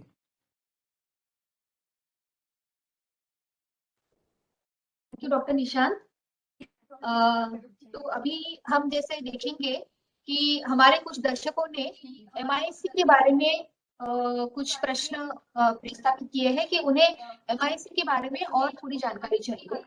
तो जैसे मैंने बताया कि MIS ये एक अलग प्रकार की बीमारी है जो कोविड पॉजिटिव बच्चों में दिखाई देती है। ये बीमारी साधारण कोविड पॉजिटिव होने के 4 से 6 हफ्ते बाद में आती है। तो ख्याल रखिए कि एक्टिव कोविड इन्फेक्शन जिन बच्चों को है है 4 से 6 हफ्ते बाद ही MISC होने की संभावना हो सकती है। इसीलिए मैंने बोला कि जून या जुलाई महीने में MISC के बच्चे नजर आने की संभावना ज्यादा है, इसीलिए हमको ध्यान रखना है इन महीनों में। तो क्या ध्यान रखना है कि MISC की जो लक्षण है जिसमें किसी भी बच्चे को 3 या उससे ज्यादा दिन का बुखार और उसके साथ कुछ लक्षण जैसे थकावट या बेहद शिथिलता महसूस करना, जिसे हम लिथार्जी बोलते हैं या सुस्ती बोलते हैं, या बच्चे को सांस लेने में कष्ट होना, या अचानक से पेट दर्द का उठना, या बहुत ज्यादा दस्त या डायरिया लगना, या आंखें लाल हो जाना और शरीर के ऊपर कुछ रैशेस आ जाना। यदि किसी भी बच्चे में बुखार के साथ इन लक्षणों को आप देखते हैं तो आपको MISC को ध्यान में रखते हुए इन बच्चों को तुरंत हायर सेंटर रिफर करना है, क्योंकि MISC एक गंभीर स्वरूप की बीमारी होने की वजह से इनका उपचार आपके सेंटर में होना मुश्किल है। इनके लिए कुछ अलग से दवाइयाँ और मॉनिटरिंग की जरूरत होती है जो कि हायर सेंटर में ही की जा सकती है। तो अगर आपके नजर में ऐसे कोई भी बच्चे आते हैं तो आपको MISC समझ के इनको या सस्पेक्ट करके इनको हायर सेंटर रिफर करना जरूरी है। तो इसी के साथ दर्शकों, मैं आप सभी का धन्यवाद कहना चाहती हूँ इस वेबिनार को ज्वाइन करने के लिए, और सभी उपस्थित सदस्यों को मैं एक महत्वपूर्ण सूचना देना चाहती हूँ कि आपके YouTube के लिंक के डिस्कशन बॉक्स में एक लिंक प्रक्षेपित हो रही है, एक गूगल फॉर्म की लिंक प्रक्षेपित हो रही है।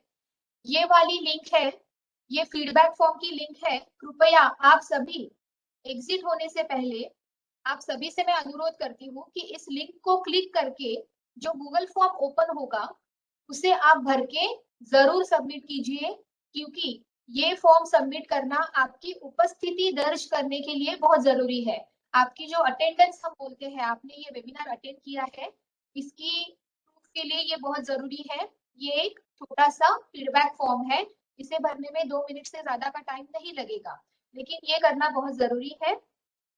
तो इसी के साथ कार्यशाला के अंतिम चरण में मैं डॉक्टर उर्मिला डहाके, एम्स नागपुर के बालरोग विभाग की तरफ से आप सभी उपस्थित सदस्यों का एम्स नागपुर के IT सेल का, जिन्होंने ये पूरे वेबिनार में हमें शुरुआत से कोऑपरेट किया है, उन सबका आभार मानते हुए इस कार्यशाला के समाप्त होने की घोषणा करती हूँ। धन्यवाद।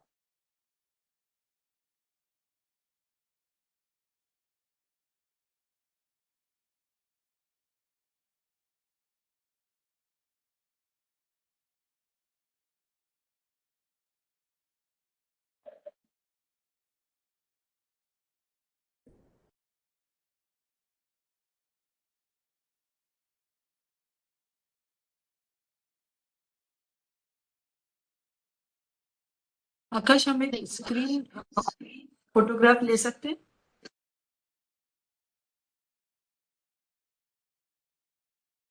स्क्रीन ऑन करो। डॉक्टर आकाश, स्क्रीन फोटो ले सकते हैं क्या? सब लोग हाँ मैम, ले सकते हैं। सब लोग अपना अपना वीडियो ऑन करो प्लीज। नहीं ना, मैं करती हूँ। Doctor Nishant, doctor Nishant and doctor Shikha एक स्क्रीनशॉट ले लेंगे। कौन ले रहा है? आकाश, आप लोगे?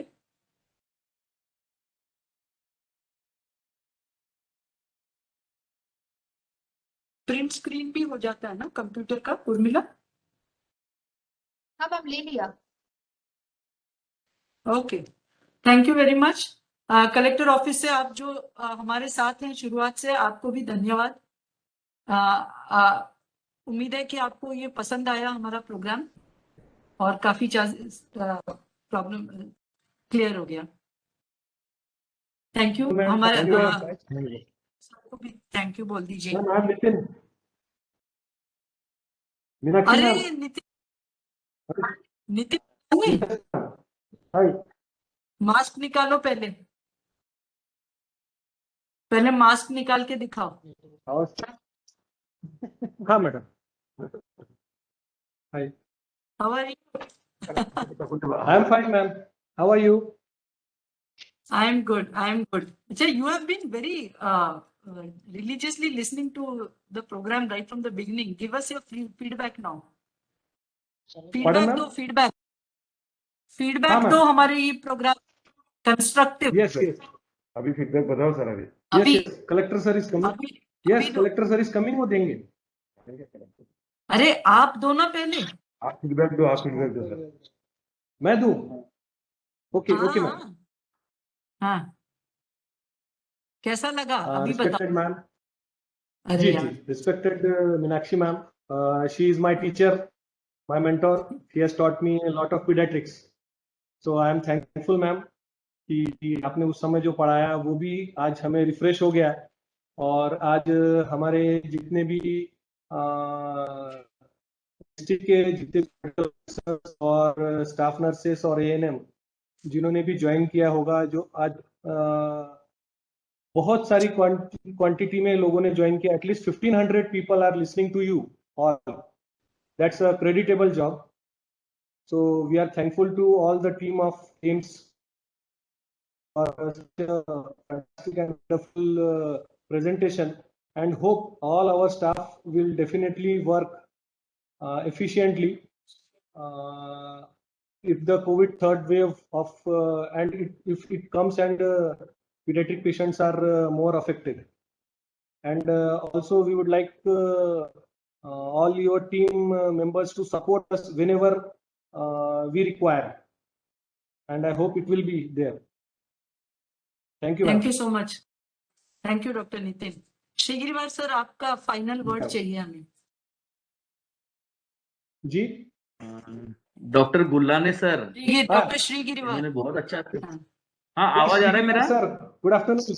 गुल्लाने हो सर, सर, प्रणाम आपका आपको। आवाज तो हर जगह आता है सर। मेरा आवाज आप तक पहुंचा, मुझे इसलिए खुशी की बात है।